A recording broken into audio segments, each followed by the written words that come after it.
हाँ, या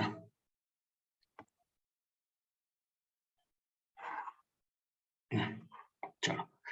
तो इस क्वेश्चन में दिया हुआ था कि 5 by 5 एक मैट्रिक्स है जिसकी रियल एंट्रीज है और एक एक्स है जो कि not equal to 0। In general हम लोग क्या करते हैं ना कि A x is equal to lambda x लेते हैं और हम लोग बोलते हैं कि एक्स एक आइगन वेक्टर है। लेकिन इस क्वेश्चन में ऐसा कहीं पे मेंशन नहीं है। ठीक है। राहुल का मैसेज है, सर एक्चुअली मेरा एग्जाम था तो मेरे लेक्चर मिस हो गए थे, तो आज के लेक्चर्स में समझ आएगा। हाँ बिल्कुल समझ में आएगा राहुल, पैसेंस रखना। इस क्वेश्चन के बाद हम लोग आते हैं, क्वेश्चन डिस्कस करेंगे और हर जगह पे जहां जहां प्रॉब्लम क्रिएट होगी वहां पर आप पूछते रहना सर। 5 by 5 का मैट्रिक्स है, रियल एंट्रीज है, एक्स नॉट इक्वल टू 0 है। हम लोग in general x equal to lambda x लिखते हैं, लेकिन यहाँ पर ये मेंशन करते हैं ना कि लेमडा जो है वो आइगन वैल्यू है दिए हुए मैट्रिक्स का। एंड ये भी मेंशन करते हैं कि एक्स जो है वो आइगन वेक्टर है। लेकिन इस क्वेश्चन में थोड़ी सी चीजें क्या है कि यहाँ पर मेंशन नहीं है कि एक्स जो है वो आइगन वेक्टर है। अगर ये मेंशन नहीं है तो अगर मैं ए को एक्स के साथ मल्टीपल करता हूं और ये इस मैट्रिक्स का आइगन वेक्टर नहीं है, इस मैट्रिक्स का आइगन वेक्टर नहीं है, तो हमें कुछ ऐसा नहीं मिलेगा lambda times x. Eigen vector होगा तभी तो हम लोग मल्टीपल में आएंगे। अगर ये आइगन वेक्टर नहीं है, not eigen vector, not an eigen vector, तो सर ये इक्वल नहीं होगा। और ऐसे वाले केस में क्या हो जाएंगे कि सर ये जो टर्म्स मिलेंगे वो लिनियरली क्या हो जाएंगे, इंडिपेंडेंट हो जाएंगे, है ना, वो अलग अलग हो जाएंगे। अगर मैं कोई भी मैट्रिक्स ले लूं जैसे 1 0 0 1 और इसको मैं अपनी मर्जी से 2 3 से मल्टीपल कर दूं, 5 7 से मल्टीपल कर दूं, हम बोलूं कि क्या रिजल्ट आ रहा है, वो इंडिपेंडेंट है या डिपेंडेंट है, तो वही चीजें यहाँ पर आ रही है। अगर ये मेंशन होता कि x is an eigen vector, then answer हो जाते हैं कि sir that will be linearly dependent, वो डिपेंडेंट हो जाते हैं। लेकिन सर ये मेंशन है ही नहीं, तो dependence and independence can not be determined from the given data because it is not mention, it is not mentioned that x is eigenvector or not. It is not mentioned that x is an eigenvector of matrix A or not. x जो है वो दिए हुए matrix A का eigen vector है या नहीं है, ये मेंशन नहीं है, तो हम ऐसा कोई भी कॉन्सेप्ट यूज नहीं कर सकते। ओके, क्लियर हुआ कंसर्न सबका? हाँ, नॉर्मल सी चीज है, मैंने भी देखो रोमना क्वेश्चंस के पूरे ऑप्शंस मैंने ही बनाए, लेकिन मैंने ही रीड नहीं किया दूसरी बार, तो आंसर मेरे से भी वो हो गया था कि लिनियरली डिपेंडेंट बोल देते हैं।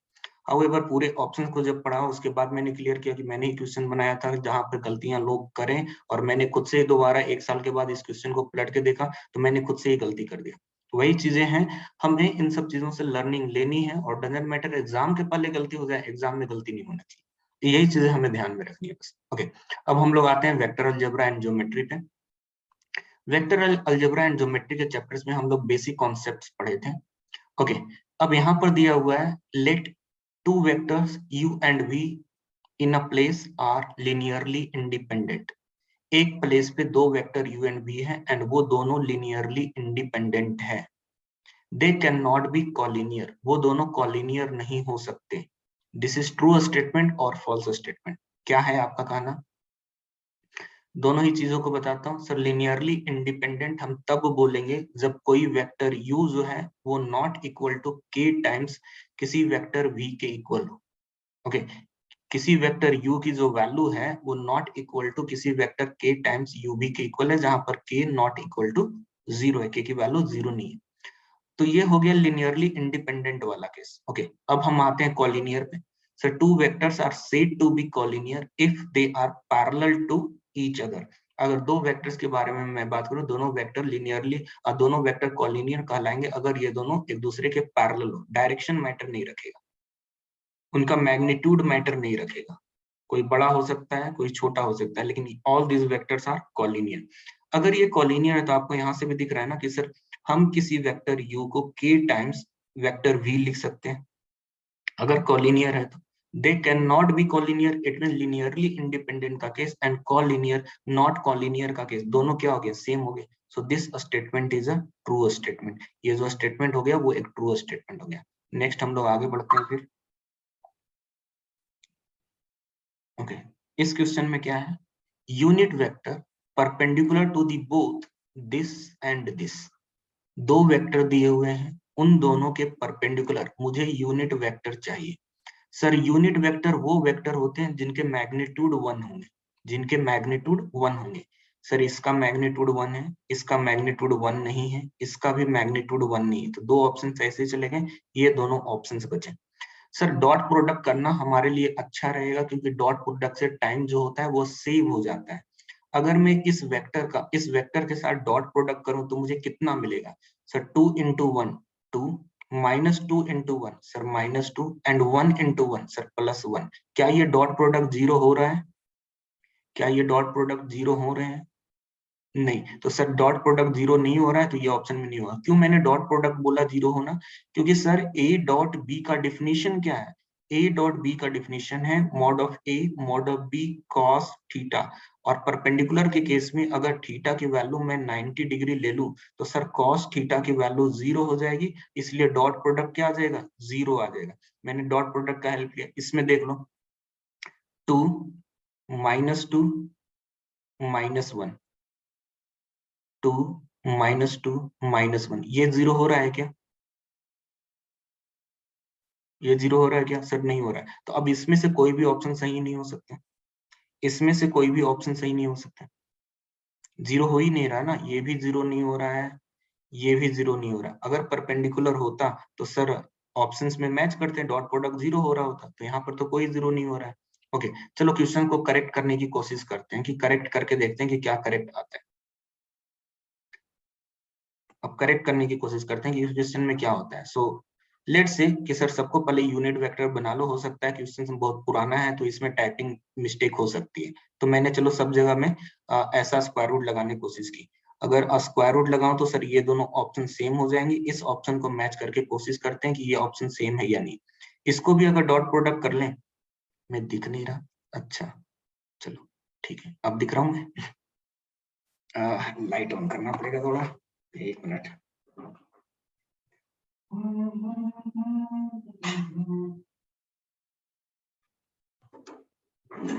ओके, तो सर अगर मैं कुछ ऐसा करके डॉट प्रोडक्ट चेक करूं तो इसमें भी डॉट प्रोडक्ट करोगे तो आपका जीरो आ रहा है क्या, सर 2 +2 -1, सर इसमें भी जीरो नहीं, मतलब एक भी ऑप्शन सेटिस्फाई नहीं कर रहे। बहुत ही ओल्ड क्वेश्चन है, टाइपिंग एरर हो सकते हैं, इसलिए मैं इसमें कोई भी क्वेश्चन नहीं आ रहा है। हाउएवर अगर मुझे इसका आंसर चाहिए तो मैंने दो तरीके बताया, ऑप्शन से आप डॉट प्रोडक्ट निकाल कर चेक कर लो, जिससे जीरो आ रहा होगा तब मैं आगे कर सकते हैं, नहीं तो हमें क्या कर सकते हैं कि सर मैं ए क्रॉस बी फाइंड आउट कर सकता हूँ। ए क्रॉस बी वेक्टर कैसे फाइंड आउट करते हैं, सर आई जे के, फर्स्ट वाला वेक्टर सर 2 -2 1, सेकेंड वाला सर सेकेंड वाला में यहाँ पे आई है तो आई के लिए 1, जे के लिए 1 एंड के लिए -2।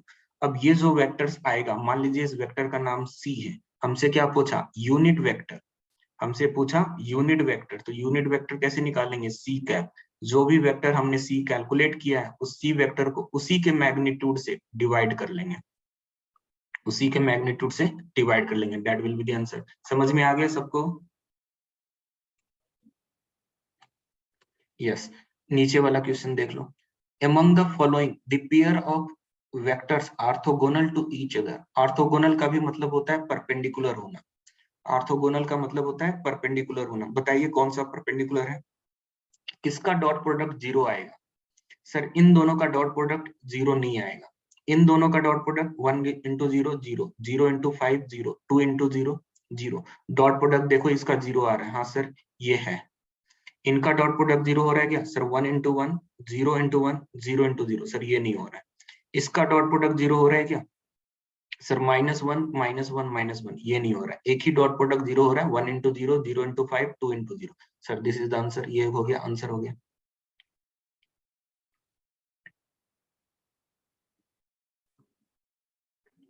नॉर्मल का मतलब क्या बोलते हैं, नॉर्मल का मतलब क्या होता है, फिर से आ गया परपेंडिकुलर, अलग अलग वर्ड दिख रहे हैं ना, ये एक सरफेस है, ये एक सरफेस है, यहाँ पे एक नॉर्मल है, तो इसके सरफेस के ये क्या कहलाएगा, सर परपेंडिकुलर कहलाएगा, तो ये फिर से आ गया परपेंडिकुलर का कॉन्सेप्ट। इस वेक्टर के परपेंडिकुलर कौन से हैं जरा चेक कीजिए, डॉट प्रोडक्ट का हेल्प लेंगे, सर 1 -2 +1 परपेंडिकुलर हो गया। दूसरे वाले चेक करो सर, -1 +4 -1 नहीं है। नेक्स्ट चेक करो -1 -4 -1 सर ये भी नहीं है। नेक्स्ट चेक करो 2 +2 +2 सर ये भी नहीं है।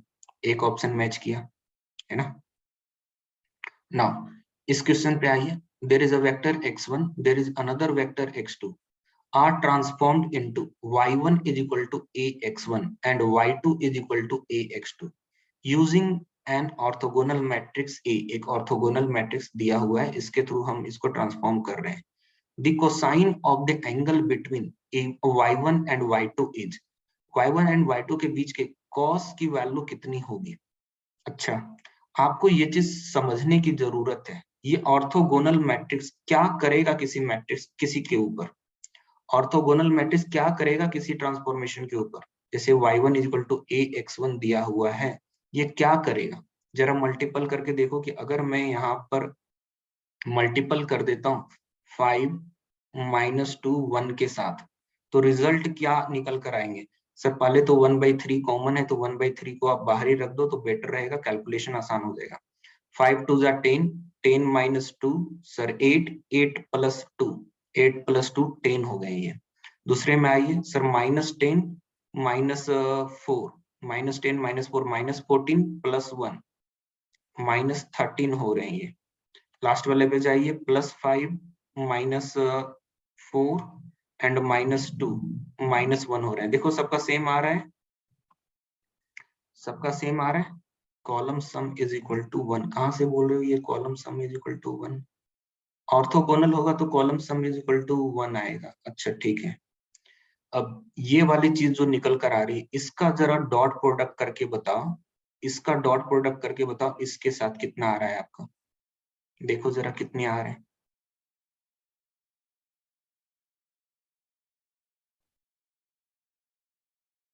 0 आ रहा है क्या। 0 आ रहा है क्या। देख लो कैलकुलेशन चेक कर लो सर, मल्टीपल किया 5 2 10 एंड -2 10 -2 इज 8, 8 + 2 10 10 आ रहा है। ठीक है, मल्टीपल करके देखो 0 आ रहा है क्या, जवाब तो दो। डॉट प्रोडक्ट 0 हो रहा है क्या, नहीं हो रहा है ना। नहीं, तो कभी भी ये चीज मन में मत बिठा लेना कि ऑर्थोगोनल मैट्रिक्स दिया हुआ है सर, इसमें मैं किसी वेक्टर को मल्टीपल करूं, मल्टीपल करने के बाद मुझे इसके ऑर्थोगोनल मिलेगा, ऐसी चीजें मत रखना मन में। ये करता क्या है, ये अगर मैं किसी मैट्रिक्स को, इसी मैट्रिक्स को इसके साथ में मल्टीपल कर रहा हूँ, इसी मैट्रिक्स को इसके साथ मल्टीपल कर रहा हूँ, तो रिजल्ट क्या होगा वो चीज मैं समझाने की कोशिश कर रहा हूँ। लेट से सर ये x1 वेक्टर है और लेट से सर ये x2 वेक्टर है।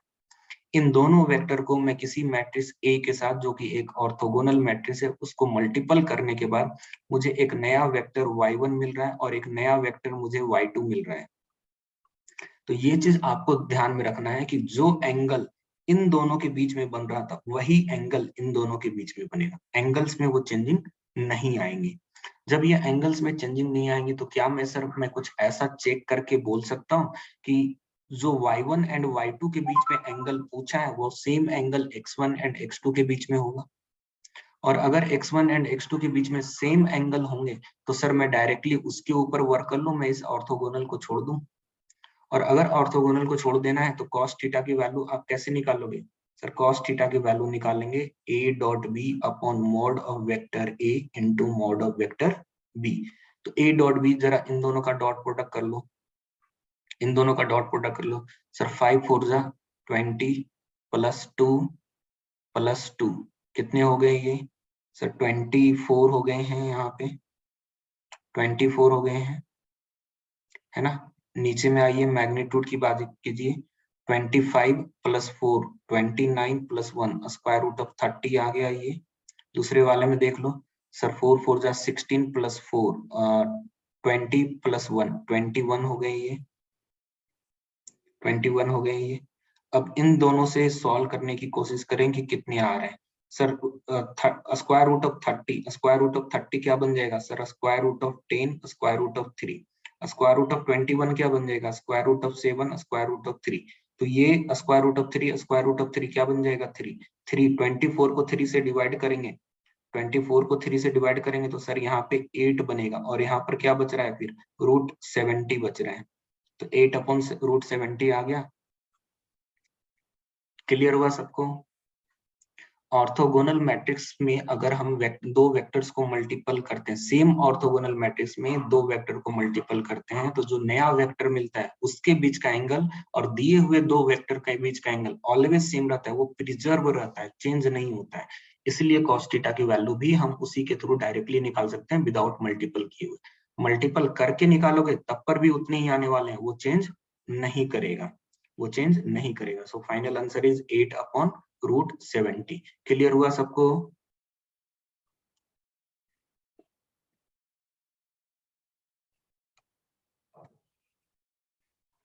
अच्छा, ये क्वेश्चन बताओ, दो यूनिट वेक्टर बताए गए हैं कि this two unit vectors are coplanar. मुझसे पूछा गया है कि इनके बीच का एंगल कितने हैं, निकाल लीजिएगा। Sir cos theta is equal to दिए हुए वेक्टर का डॉट प्रोडक्ट, ये डायरेक्शन को साइन में समझ रहा था, नहीं नहीं नहीं, डायरेक्शन को साइन नहीं था। कॉस थीटा है, कॉस थीटा इन दोनों का प्रोडक्ट निकालना है, यूनिट वेक्टर है तो सर मैग्नीट्यूड दोनों का 1 and 1 है, सिर्फ हमें डॉट प्रोडक्ट करना है। दिस इंटू दिस कीजिए, प्लस दिस इंटू दिस कीजिए, प्लस 0 इंटू 0 0 ही आएगा। तो हमें करना है 0.866 टाइम्स 0.259 प्लस 0.5 इंटू 0.966। इनको मल्टीपल करके बताइए कितनी वैल्यूज दे रहा है ये, कॉस थीटा की वैल्यू कितनी हो रही है, कॉस थीटा की वैल्यू कितनी हो रही है, मल्टीपल करके जल्दी जल्दी बताओ। आप लोगों ने सॉल्व किया होगा तो कैलकुलेशन तो होंगे आपके पास।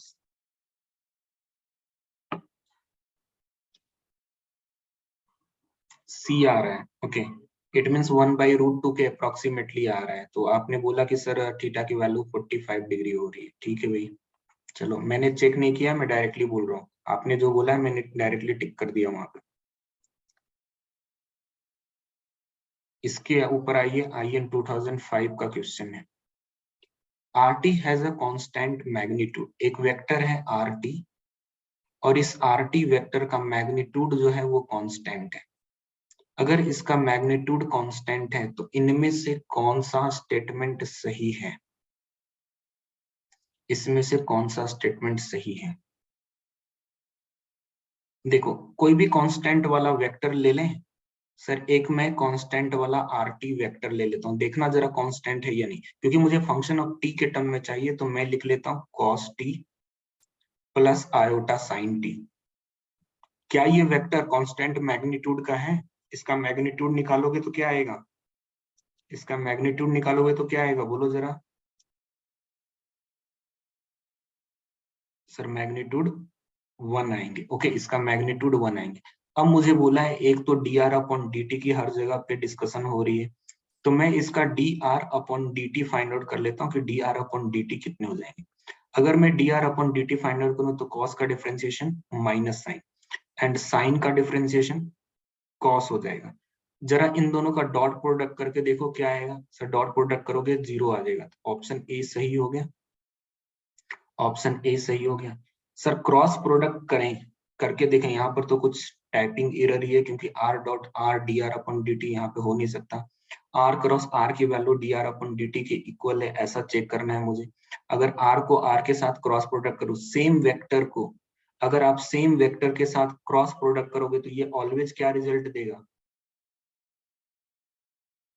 मैग्नीट्यूड कैसे फाइंड आउट करते हैं, ओके ठीक है राहुल। अगर कोई वेक्टर है हमारे पास, लेट से ai plus bj plus ck, okay, तो इसका मैग्नीट्यूड फाइंड आउट करने के लिए हम लोग लिखते हैं स्क्वायर रूट ऑफ i का कंपोनेंट स्क्वायर, j का कंपोनेंट स्क्वायर एंड k के कंपोनेंट का square, okay. Sir r cross r करेंगे तो ये ऑलवेज 0 आएगा, यहाँ पर r क्रॉस r dr अपन dt दिया हुआ, ये भी रॉन्ग हो गया, ये भी रॉन्ग हो गया, ये सही हो रहा है। अब इसको चेक करना अगर है तो मैं डिटरमिनेंट वाले रूल को यूज कर सकता हूँ, हाउएवर मैं इसको रॉन्ग मानूंगा। क्यों रॉन्ग मानूंगा? क्योंकि cross product of vector always क्या होता है, सर वेक्टर क्वांटिटी होता है, अगर वो 0 होता भी तो पर भी हम 0 वेक्टर लिख रहे होते, हम 0 नहीं लिख रहे होते।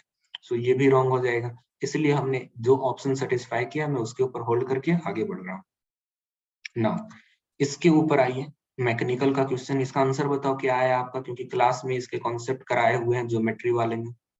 बताइए क्या आंसर आया आपकी। मैकेनिकल 2007 का क्वेश्चन है ये, क्या आंसर आया है आपका। देखो टिप का मतलब क्या होता है और टिप से हम साइड कैसे निकालते हैं, इन चीजों को हमको समझना चाहिए। टिप से साइड कैसे निकालते हैं, मोस्ट ऑफ द स्टूडेंट्स गलत कर गए। तो सर ये एक ट्रायंगल है, इसके 3 वर्टाइसेस हैं, इस टिप को वेक्टर ए से डिनोट कर रहा है, इस टिप को वेक्टर बी से डिनोट कर रहा है, इस टिप को वेक्टर सी से डिनोट कर रहा है। तो जो ये साइड है इनका नाम रख लेता हूँ, let say A B C are vertices. तो ए बी वेक्टर जो बनेगा वो ए बी वेक्टर हम लोग क्या बोलेंगे sir, vector B minus vector a, b minus a बनेगा। तो सर ये जो वेक्टर आपको दिख रहा है वो vector B minus vector A बन गया। उसी तरीके से ये वाला वेक्टर क्या बनेगा सर, ये वाला वेक्टर बन जाएगा vector C minus vector B. अब हम लोगों ने जो पढ़ा था वो क्या पढ़ा था कि sir area of triangle is equal to, area of triangle is equal to half of, एक साइड का नाम अगर ए है दूसरे साइड का अगर बी है तो half of A cross B. यहाँ पर ए की जगह क्या है बी माइनस ए, और बी की जगह क्या है सी माइनस बी। देखो ऐसा किस में है, किस ऑप्शन में है सर, यहाँ पर a माइनस बी तो दिख रहा है लेकिन c माइनस ए दिख रहा है। तो सर ये वाला साइड नहीं लिया, इट मीन्स ये वाला साइड ले लिया। अगर मैं ये वाले साइड से मैं बात करूं तो ये वाला साइड क्या है c माइनस ए। जरूरी थोड़ी है कि मैं इन दोनों साइड का यूज करूं, मैं दूसरे साइड का भी यूज कर सकता हूँ। तो अब हम लोग गए इस वाले साइड का यूज किया अगर, तो देखो b minus A C minus a, b minus A C minus A type का क्रॉस प्रोडक्ट है यहाँ पे, है ना, और हाफ लगा हुआ है, आंसर क्या हो गया बी। क्लियर हुआ सबको। यस, नेक्स्ट क्वेश्चन पे आइए। Two sides of a triangle are represent, देखो यहाँ पर टिप की बात नहीं किया है, यहाँ पर किसकी बात किया है, साइड की बात किया है ना, साइड की बात किया है।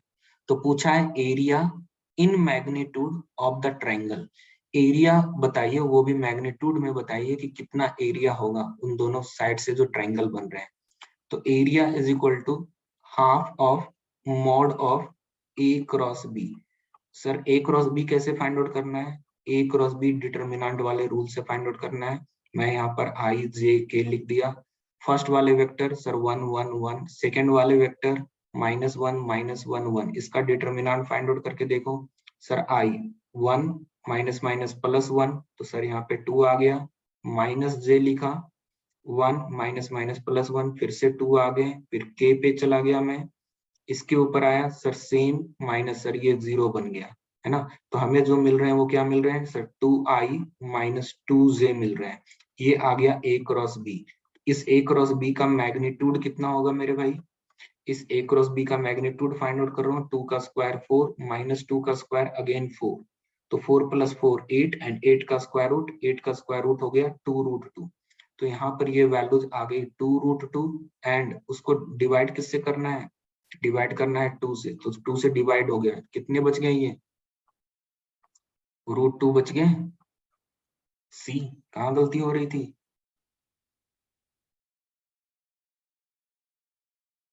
चेक कीजिए। क्लियर हुआ सबको, कहाँ मिस्टेक हुआ आपका चेक कर लो।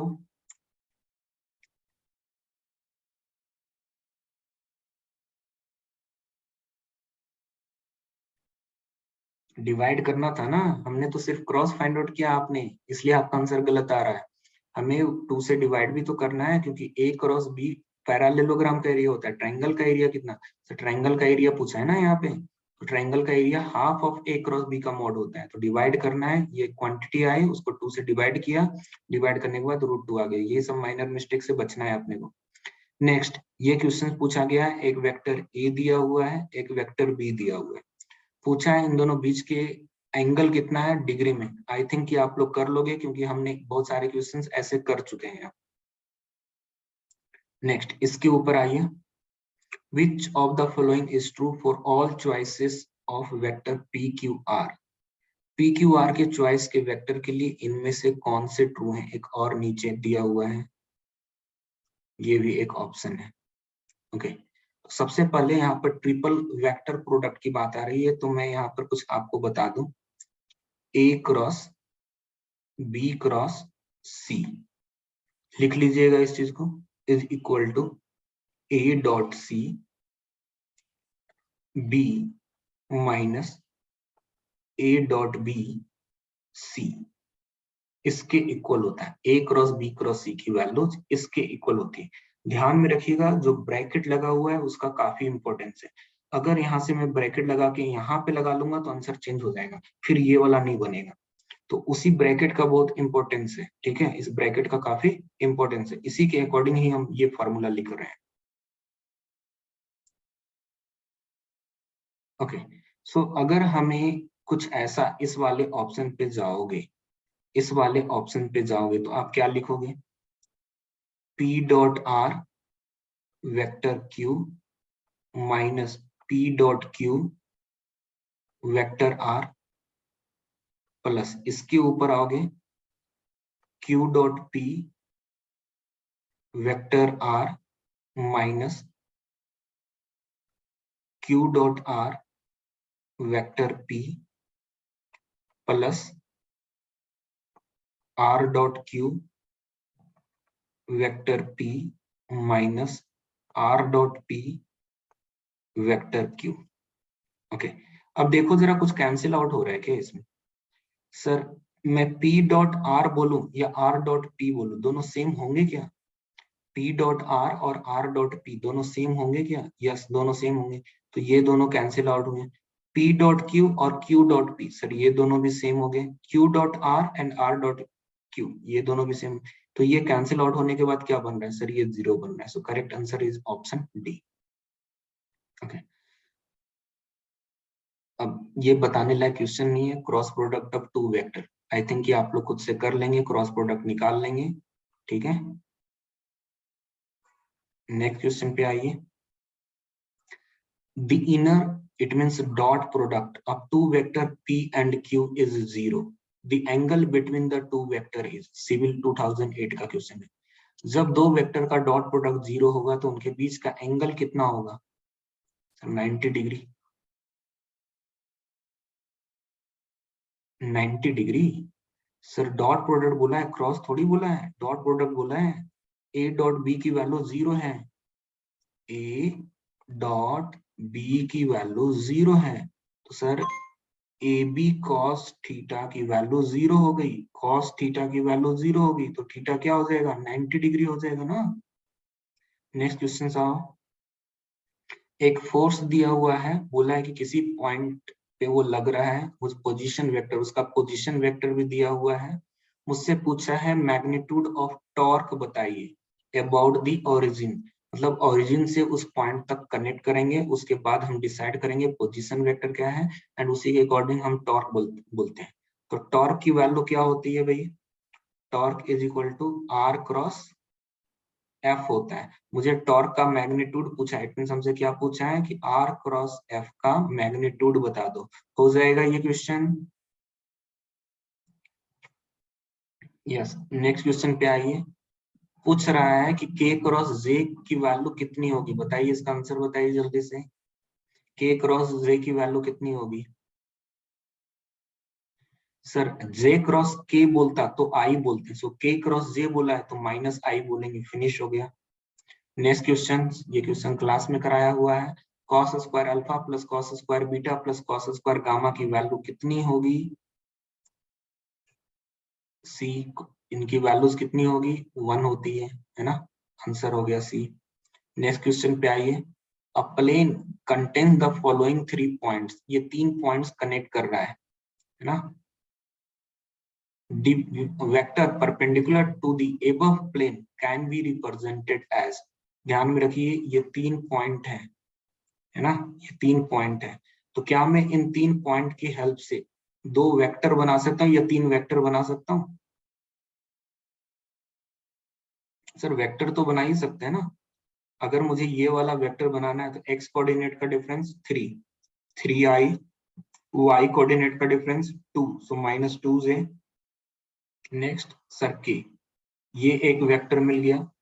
दूसरे वेक्टर पे आ जाइए, दूसरे वेक्टर पे 2 - 3 sir -1, so -i, 1 - 0 so +j, and 5 - 6 so -k। Sir दो वेक्टर मुझे मिल चुके हैं। इन दोनों वेक्टर से जब हम क्रॉस प्रोडक्ट करेंगे, इन दोनों वेक्टर का जब हम क्रॉस प्रोडक्ट करेंगे तो वो क्रॉस प्रोडक्ट क्या देगा सर? वो इस वेक्टर के परपेंडिकुलर देगा, इस वेक्टर के परपेंडिकुलर देगा, और इस प्लेन में जितने भी वेक्टर्स होंगे उन सभी के परपेंडिकुलर देगा, इन सभी के परपेंडिकुलर देगा। तो आप इन दोनों के परपेंडिकुलर वाला वेक्टर निकाल लो, इन दोनों के परपेंडिकुलर वाला वेक्टर निकाल लो। सर क्रॉस प्रोडक्ट करने में टाइम लगता है, टाइम लगता है तो आप डॉट प्रोडक्ट करके देख लो कि किसका डॉट प्रोडक्ट 0 आ रहा है।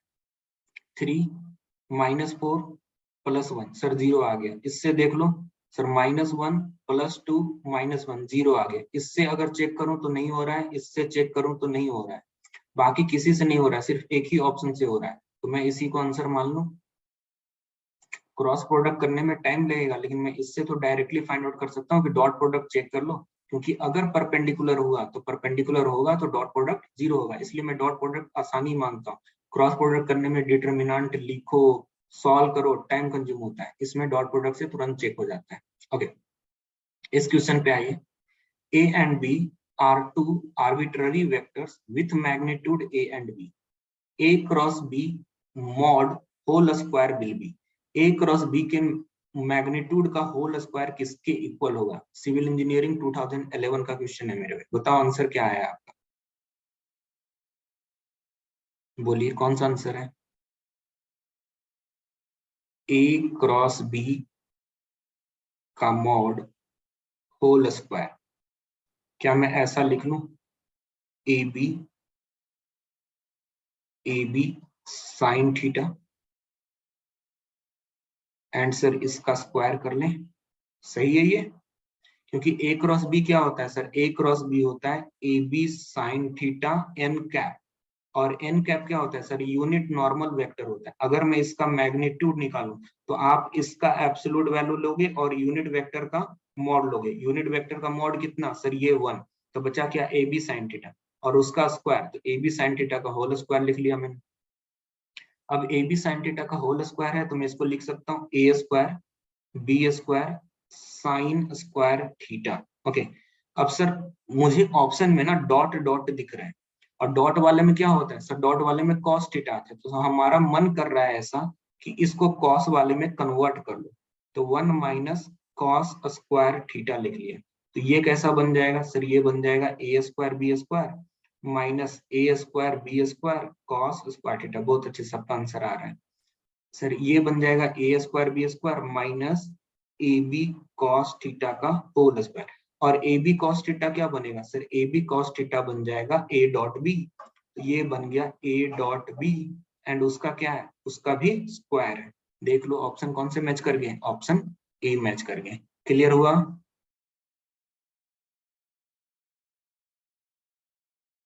या इस क्वेश्चन पे आइए। इलेक्ट्रिकल इंजीनियरिंग 2011 का क्वेश्चन है, इलेक्ट्रिकल इंजीनियरिंग 2011 का क्वेश्चन है। ये जो यहाँ पे लिखा हुआ है ये एक्चुअली में कॉम्प्लेक्स नंबर में जब हम लोग पढ़ते हैं cube root of unity, cube root of unity, तो हम लोग क्या बोलते हैं sir? Cube root of unity is 1 omega and omega square, 1 omega and omega square. Omega की वैल्यू कितनी होती है? ओमेगा की वैल्यू होती है -1 प्लस √3 आयोटा अपॉन 2, ये ओमेगा की वैल्यू होती है। क्या ये जो लिखा हुआ है यहाँ पर ये ओमेगा ही है? क्या ये ओमेगा ही है? देखो, यस, इसी में क्यूब रूट ऑफ यूनिटी वाले कॉन्सेप्ट में हम एक चीज और पढ़ते हैं। क्या क्या पढ़ते हैं इसमें? कि अगर ओमेगा का क्यूब किया जाए तो सर वो 1 निकल कर आएगा। दूसरी चीज इंपॉर्टेंट क्या पढ़ते हैं? कि 1 प्लस ओमेगा स्क्वायर, अगर मैं इनका सम करूं तो ये 0 निकल कर आएगा। क्यों सर? देखो ये क्यूबिक इक्वेशन और ये उनके रूट्स हैं, 1 omega and omega square, sum of the roots is equal to -b upon a. देखो जेड स्क्वायर का टर्म है क्या इसमें? नहीं है, जेड स्क्वायर का टर्म नहीं है, तो कोफिशिएंट क्या हो गया जेड स्क्वायर का? 0, इसीलिए सम ऑफ द रूट कितने आ गए? 0 निकल कर आ गए, है ना। अब देखो कि इसमें पूछा है ऑर्थो नॉर्मल है, ऑर्थोगोनल है, पैरेलल है, कॉलिनियर है, मुझे ये चेक करना है। तो ऑर्थो नॉर्मल तब होगा जब सभी का मैग्नीट्यूड 1 होना चाहिए। नॉर्मलाइज्ड का मतलब हुआ यूनिट मैग्नीट्यूड, इसका मतलब हो गया यूनिट मैग्नीट्यूड। क्या दिया हुआ वेक्टर का मैग्नीट्यूड 1 है? सर इसका मैग्नीट्यूड कितना होगा? इसका मैग्नीट्यूड हो जाएगा √3। ये ऑप्शन से चले गए, ये ऑप्शन से चले गए। अगर मैं इन दोनों का डॉट प्रोडक्ट करूं, इन दोनों का मैं डॉट प्रोडक्ट कर लूं, तो डॉट प्रोडक्ट पे कितने आएंगे? 1 प्लस ए स्क्वायर, और ए क्या है? ओमेगा। तो सर 1 प्लस ए स्क्वायर की वैल्यू कितनी हो जाएगी? 0 हो जाएगी। डॉट प्रोडक्ट 0 आ रहा है, इट मीन्स उनको मैं बोल दूं कि ऑर्थोगोनल है, परपेंडिकुलर है। और अगर वो परपेंडिकुलर हैं तो सर पैरेलल नहीं हो सकते, कॉलिनियर नहीं हो सकते। अगर परपेंडिकुलर है तो ना ही वो पैरेलल होंगे, ना ही वो कॉलिनियर होंगे। ओके, नेक्स्ट क्वेश्चन पे आइए। देखो, two vectors are orthonormal, बताओ क्या आंसर लिखे हो? दो वेक्टर्स को ऑर्थो नॉर्मल बोला गया है। नॉर्मल का मतलब यूनिट मैग्नीट्यूड। देखो कहीं पे यूनिट मैग्नीट्यूड की बात किया है? यूनिट मैग्नीट्यूड की बात किया है? Sir norm of each vector is also 1। Yes, norm of each vector is also 1। तो ये दो ऑप्शन में नॉर्म ऑफ की बात 1 किया है, इन दोनों ऑप्शन में 0 बात किया है। नॉर्म तो नॉर्म तो 0 होगा नहीं। ऑर्थो नॉर्मल, ऑर्थो नॉर्मल मतलब उनका वेक्टर प्रोडक्ट करें तो कितना आना चाहिए? वेक्टर प्रोडक्ट करें तो कितना आना चाहिए? Vector product ortho normal,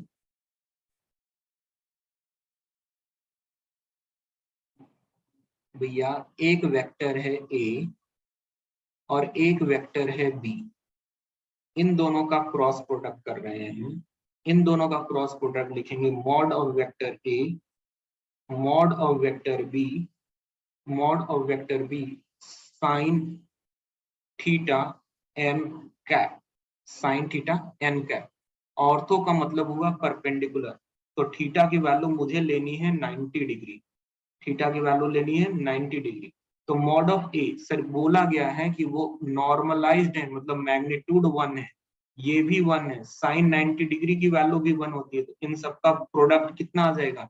sir vector product is 1, vector product is 1, है ना। 0 कब होता? जब हमें डॉट प्रोडक्ट की बात करता। अगर मुझसे ऐसा पूछ देता, डॉट प्रोडक्ट बोल दिया होता, तो डॉट प्रोडक्ट 0 हो जाएगा। अगर ऑर्थो नॉर्मल है तो डॉट प्रोडक्ट 0 होगा। समझ में आया कैसे क्वेश्चंस को उलझाता है लैंग्वेज में? हम पढ़ के जाते हैं डॉट प्रोडक्ट 0 होगा, और यहाँ पर क्या कर दिया? Cross product, vector product. देखो यहाँ पर एक नाम रखा वेक्टर प्रोडक्ट, एक नाम रखा क्रॉस प्रोडक्ट, जबकि दोनों सेम ही होते हैं। वेक्टर प्रोडक्ट बोल लो या क्रॉस प्रोडक्ट बोल लो, दोनों सेम ही चीज है, दोनों में कोई डिफरेंस नहीं है, नाम अलग अलग है। इस क्वेश्चन पे आओ। 3 वर्टाइसेस दे रखे हैं, एक ए, एक बी और एक सी। 3 points on the coordinate system. Which one of the following vector is perpendicular to the both the line BA and BC? भैया BA कैसे बनाएंगे? BA बनाने के लिए फाइनल माइनस इनिशियल करना पड़ेगा। It means OA minus OB करना पड़ेगा। OA कितना है सर? देखो OA, A यहाँ से उठाएंगे, OB यहाँ से उठाएंगे, तो ये क्या बन जाएगा सर? 0 4 3 बन जाएगा। ओके, और अगर मैं BC निकालूं तो BC कैसे लिखेंगे सर? OC माइनस OB करेंगे। OC कितना है सर? 304, OB कितना है? 000, तो इसको हम कितने लिख लेंगे? 304 लिख लेंगे। अब मुझे इनके परपेंडिकुलर बोला है to the both line. Perpendicular के लिए सबसे आसान तरीका क्या है? डॉट प्रोडक्ट करके चेक कर लो। डॉट प्रोडक्ट करके चेक करो। फर्स्ट ऑप्शन में इसका डॉट प्रोडक्ट इसके साथ सर 0 36 माइनस 36 ट्रू। दूसरे वाले पे जाओ, दूसरे वाले पे जाएंगे तो सर 16 इंटू 3 48 0 48 सर सेटिस्फाई कर रहा है, ये सेटिस्फाई कर रहा है। इसको भी चेक करो जरा सर, 0 36 36 सर ये भी सेटिस्फाई कर रहा है, ये वाला सेटिस्फाई करेगा क्या? 48 प्लस 48 नहीं। इसके ऊपर आ जाओ सर, इसके ऊपर जाएंगे तो 0 माइनस 36 माइनस 36, ये नहीं किया। इसके ऊपर जाओगे सर पॉजिटिव आएगा, ये नहीं किया। एक ही ऑप्शन सेटिस्फाई कर रहा है, हमने रिजल्ट बना लिया। क्रॉस प्रोडक्ट करने जाओगे टाइम कंज्यूम होगा, डॉट प्रोडक्ट के हेल्प से हम तुरंत ऑप्शंस को रिमूव कर सकते हैं। क्लियर हुआ?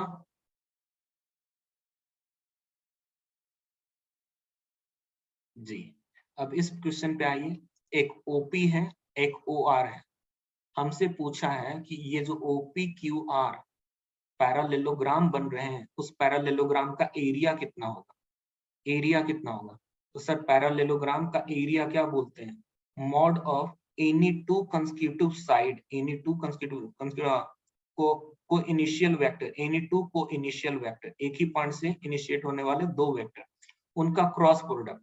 सर ए आई प्लस बी जे, इसका नाम ओपी है, तो मैं ओपी वेक्टर लिख लेता हूं। इसका मुझे क्रॉस प्रोडक्ट कर लेना है ओ आर के साथ। सर क्रॉस प्रोडक्ट करने के लिए डिटर्मिनेंट वाला यूज करते हैं, सो आई जे के, ओपी का coefficient A B 0, O R का कोफिशिएंट सी डी 0। हमें यहां से ही समझ में आ रहा है AD minus BC, AD minus BC. Sir AD minus BC देखो कहां पे है, आ गया क्लियर? नेक्स्ट क्वेश्चन पे आते हैं। Angle between the tangent to the curve, एक कर्व दिया हुआ है। सबसे पहले मुझे बता दो कि अगर y is equal to F of X कोई कर्व होता है, तो इसका टेंजेंट निकालने के लिए हम क्या करते हैं? टेंजेंट निकालने के लिए, टेंजेंट का स्लोप निकालने के लिए हम लोग क्या करते हैं? Sir D Y upon D X जो है, डिफ्रेंशिएट जब करते हैं तो डिफ्रेंशिएट करने के बाद हमें टेंजेंट मिलता है। सेम चीजें अगर मुझे टेंजेंट निकालना है आर के लिए, तो आप बताइए कि मैं यहाँ पर किससे डिफ्रेंशिएट करूंगा आर को? देखो वेरिएबल कौन सा है? टी का है। तो मैं टेंजेंट के स्लोप निकालना चाहता हूँ, टेंजेंट का स्लोप निकालना चाहता हूँ। लेट से टेंजेंट का स्लोप m मैंने नाम रख दिया, तो वो कैसा निकल कर आएगा? Sir D R upon D T, वो क्या बन जाएगा? 2ti plus 2j, 2ti plus 2j। तो at t is equal to 1 कौन से वेक्टर मिलेंगे? Sir t is equal to 1 पे 2i प्लस 2j वेक्टर मिलेगा। And t is equal to -1 पे कौन सा वेक्टर मिलेगा? Sir -2i plus 2j vector मिलेगा। ये क्लियर हुआ? ये क्लियर हुआ? जस्ट होल्ड करना।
हेलो, बताइए एंगल कितने आ गए? सर इनका डॉट प्रोडक्ट करके देख लूं, इनका डॉट प्रोडक्ट कर लूं तो डॉट प्रोडक्ट कितने आ जा रहे हैं? 0 आ रहे हैं। अगर डॉट प्रोडक्ट 0 आ रहा है तो सर परपेंडिकुलर बोल देंगे, आंसर हो गया।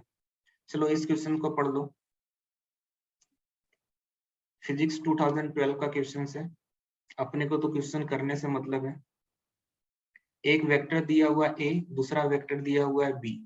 मुझसे बोला है linearly independent, dependent, orthogonal, normalized. सबसे पहले इसका मैग्नीट्यूड बताओ। सर इसका मैग्नीट्यूड फाइंड आउट किया तो सर 1 नहीं आएगा। अपने को सिर्फ इतना चेक करना था नॉर्मलाइज्ड है या नहीं। सर मैग्नीट्यूड 1 नहीं है, नॉर्मलाइज्ड नहीं है, ये आंसर नहीं होगा। इन दोनों का डॉट प्रोडक्ट क्या है? सर डॉट प्रोडक्ट 0 नहीं आने वाला है, ऑर्थोगोनल नहीं होगा। अब बच गया डिपेंडेंट, इंडिपेंडेंट। क्या मैं किसी भी तरीके से बी वेक्टर को k टाइम्स ए वेक्टर ऐसा लिख सकता हूं? कैसे चेक करें सर ये चीज को? इसको चेक करने के लिए मुझे रेशियो का हेल्प ले लेना चाहिए। क्या 3/1 i का कंपोनेंट एंड j का कंपोनेंट दोनों इक्वल आ रहा है? दोनों का रेशियो इक्वल आ रहा है? नहीं। अगर इक्वल नहीं है इट मींस मैं ऐसा नहीं लिख पाऊंगा। अगर ऐसा नहीं लिख पाऊंगा तो मैं बोलूंगा सर लिनियरली इंडिपेंडेंट है। Answer is a.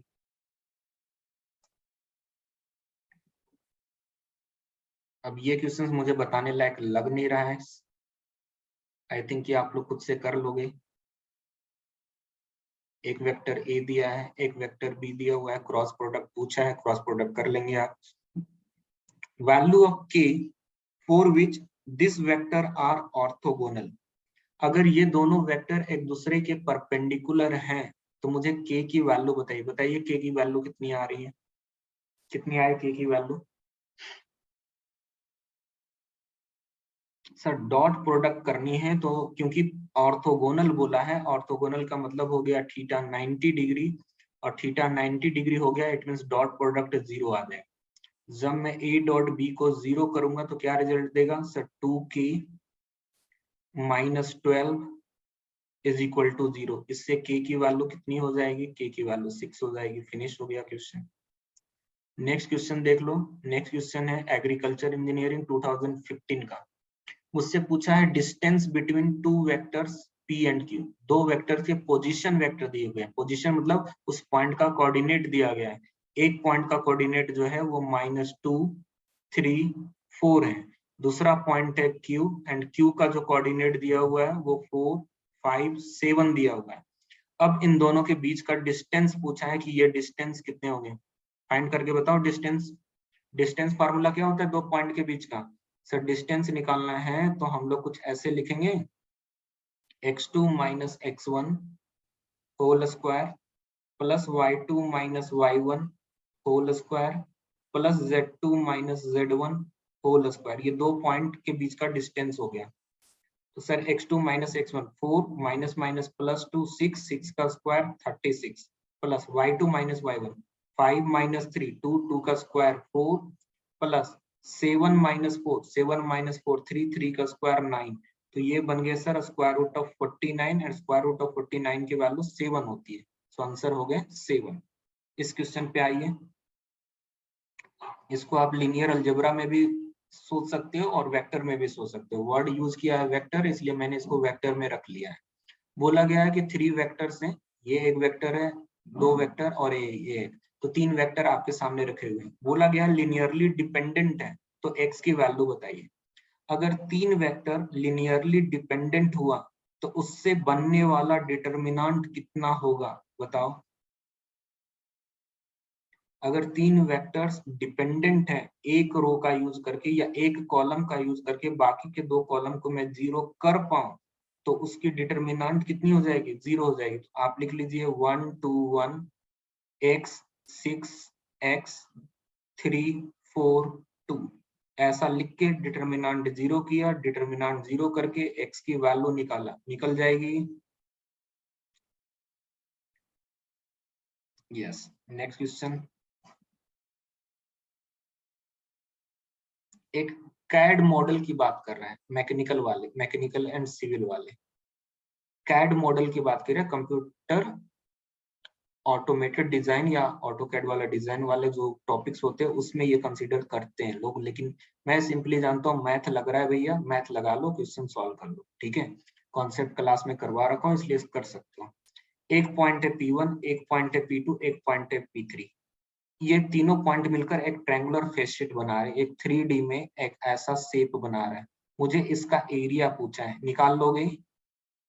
Area is equal to क्या बोलोगे sir? Area is equal to half of vector A cross vector B. अगर इस साइड का वेक्टर ए है और इस साइड का वेक्टर बी है तो half of A cross B, cross product का मैग्नीट्यूड एंड हाफ से डिवीजन।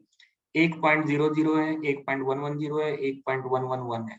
तो सर एक जो वेक्टर बनेगा वो क्या बन जाएगा? 110 बन जाएगा। ये जो वेक्टर बन जाएगा P2 माइनस P1 कर लो तो sir I plus J plus 0k।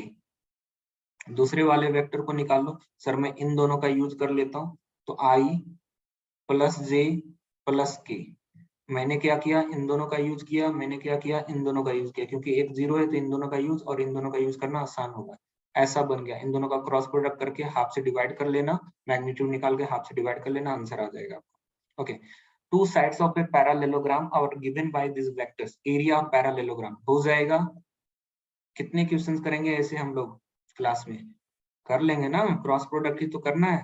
देखो ध्यान में रखना, टू वेक्टर का भी मुझे क्रॉस प्रोडक्ट अगर करना रहा तो मैं क्रॉस प्रोडक्ट करते टाइम पे ये चीज हमेशा ध्यान में रखूंगा कि मुझे 3D में लिखना ही पड़ेगा, आई जे के। कोई 2x2 का मैट्रिक्स मत बना लेना। यहाँ पे 2 -3 0 3 2 0 ऐसा लिखना पड़ेगा। और इससे हम लोग क्या लिखेंगे, 2 2 जा 4 माइनस माइनस प्लस 9, तो 4 + 9 कितने हो गए, 13। आ गया आंसर 13। एडी माइनस बीसी अभी थोड़ी देर पहले किया था ना हम लोग, पैरेललोग्राम वाले क्वेश्चन, वही क्वेश्चन तो रिपीट किया, खाली उसमें वेक्टर रख दिया है, कंपोनेंट रख दिया एबीसीडी की जगह पे। चलो ये क्वेश्चन आया है आपका प्रोडक्शन इंजीनियरिंग 2015 में। प्रोडक्शन इंजीनियरिंग 2015 का क्वेश्चन है, पढ़िए जरा। There is a constant force, एक कोई फोर्स है जो कि अप्लाई हो रहा है, एक फोर्स है जो कि अप्लाई हो रहा है, ठीक है, ये रहा फोर्स, ये रहा डिस्प्लेसमेंट। तो मुझसे पूछा है work done, application based question से, work done force and relation में क्या रिलेशन होता है? Work is equal to force F dot displacement D, या फिर हम इसी को बोलते हैं F D cos theta. Answer is force dot displacement. Next question, भाई इन सब क्वेश्चन को अब बताने की जरूरत नहीं लग रही। Mining engineering 2016, there is a force, force दे दिया, बोल रहा है कि वो पार्टिकल को मूव कराता है, कहां से, किसी पॉइंट ए से स्टार्ट करता है बी तक लेके जाता है। ए का पोजीशन वेक्टर ये है, बी का पोजीशन वेक्टर ये है, तो जो डिस्प्लेसमेंट वेक्टर बनेगा वो डिस्प्लेसमेंट वेक्टर क्या बनेगा sir, displacement vector vector B minus vector A बन जाएंगे। तो 4 - 6 -2i -3 -1 सर -4j -2 + 3 + k, ये डिस्प्लेसमेंट वेक्टर मिल गया। फोर्स वाला वेक्टर क्या है सर, फोर्स वाला वेक्टर है 2i -5j + 6k। अब फोर्स इंटू डिस्प्लेसमेंट कर लो भैया, फोर्स डॉट डिस्प्लेसमेंट कर लो, वर्क डन आ जाएगा। फोर्स डॉट डिस्प्लेसमेंट करेंगे -4 माइनस माइनस +20 एंड +6, कितने आ गए ये 22, सही है। Next, not perpendicular to the vector this and this, कौन सा वेक्टर है जो इन दोनों के परपेंडिकुलर नहीं है? सर परपेंडिकुलर चेक करने का सबसे आसान तरीका dot product is equal to 0, उससे आसान तरीका कुछ भी नहीं। Dot product is equal to 0 होना चाहिए, तो मैं बोल दूंगा कि सर परपेंडिकुलर है। हमसे पूछा नॉट परपेंडिकुलर, पहले चेक करो क्या इन दोनों का डॉट प्रोडक्ट 0 हो रहा है? सर 1 -2 + 1, यस 0 हो रहा है। दूसरे वाले के साथ 0 हो रहा है सर 1 -4 + 3, सर दूसरे वाले से भी 0 हो रहा है, ये परपेंडिकुलर है, दोनों के परपेंडिकुलर है। मुझसे पूछा नॉट परपेंडिकुलर, इन दोनों में क्या अंतर है? सर इससे नेगेटिव साइन को कॉमन लोगे आपको ये मिल जाएगा, तो ये परपेंडिकुलर है, ये भी परपेंडिकुलर। और 0 वेक्टर सर किसी भी वेक्टर के डॉट प्रोडक्ट करोगे तो वो ऑलवेज परपेंडिकुलर बताएगा, क्योंकि डॉट प्रोडक्ट ऑलवेज 0 आएगा। सर ये भी हो गया। इन दोनों को चेक करो, सर यहाँ भी सारे पॉजिटिव, यहाँ भी सारे पॉजिटिव, दोनों का डॉट प्रोडक्ट कभी 0 नहीं आने वाला, तो ये परपेंडिकुलर नहीं होगा। हमसे पूछा है not perpendicular, our answer is D. Clear हो गया सबको? चलो इस क्वेश्चन पे आओ। Angle of intersection between the plane, angle of intersection between the plane, ये दो प्लेन्स है। अब देखो इस क्वेश्चन को कराने से पहले मैं कुछ कॉन्सेप्ट आपको यहाँ पर देना चाहूंगा ताकि आपको वो चीज नोट डाउन कर लेना। दो चीज नोट डाउन कीजिए, पहले एक लिखिए इक्वेशन ऑफ लाइन,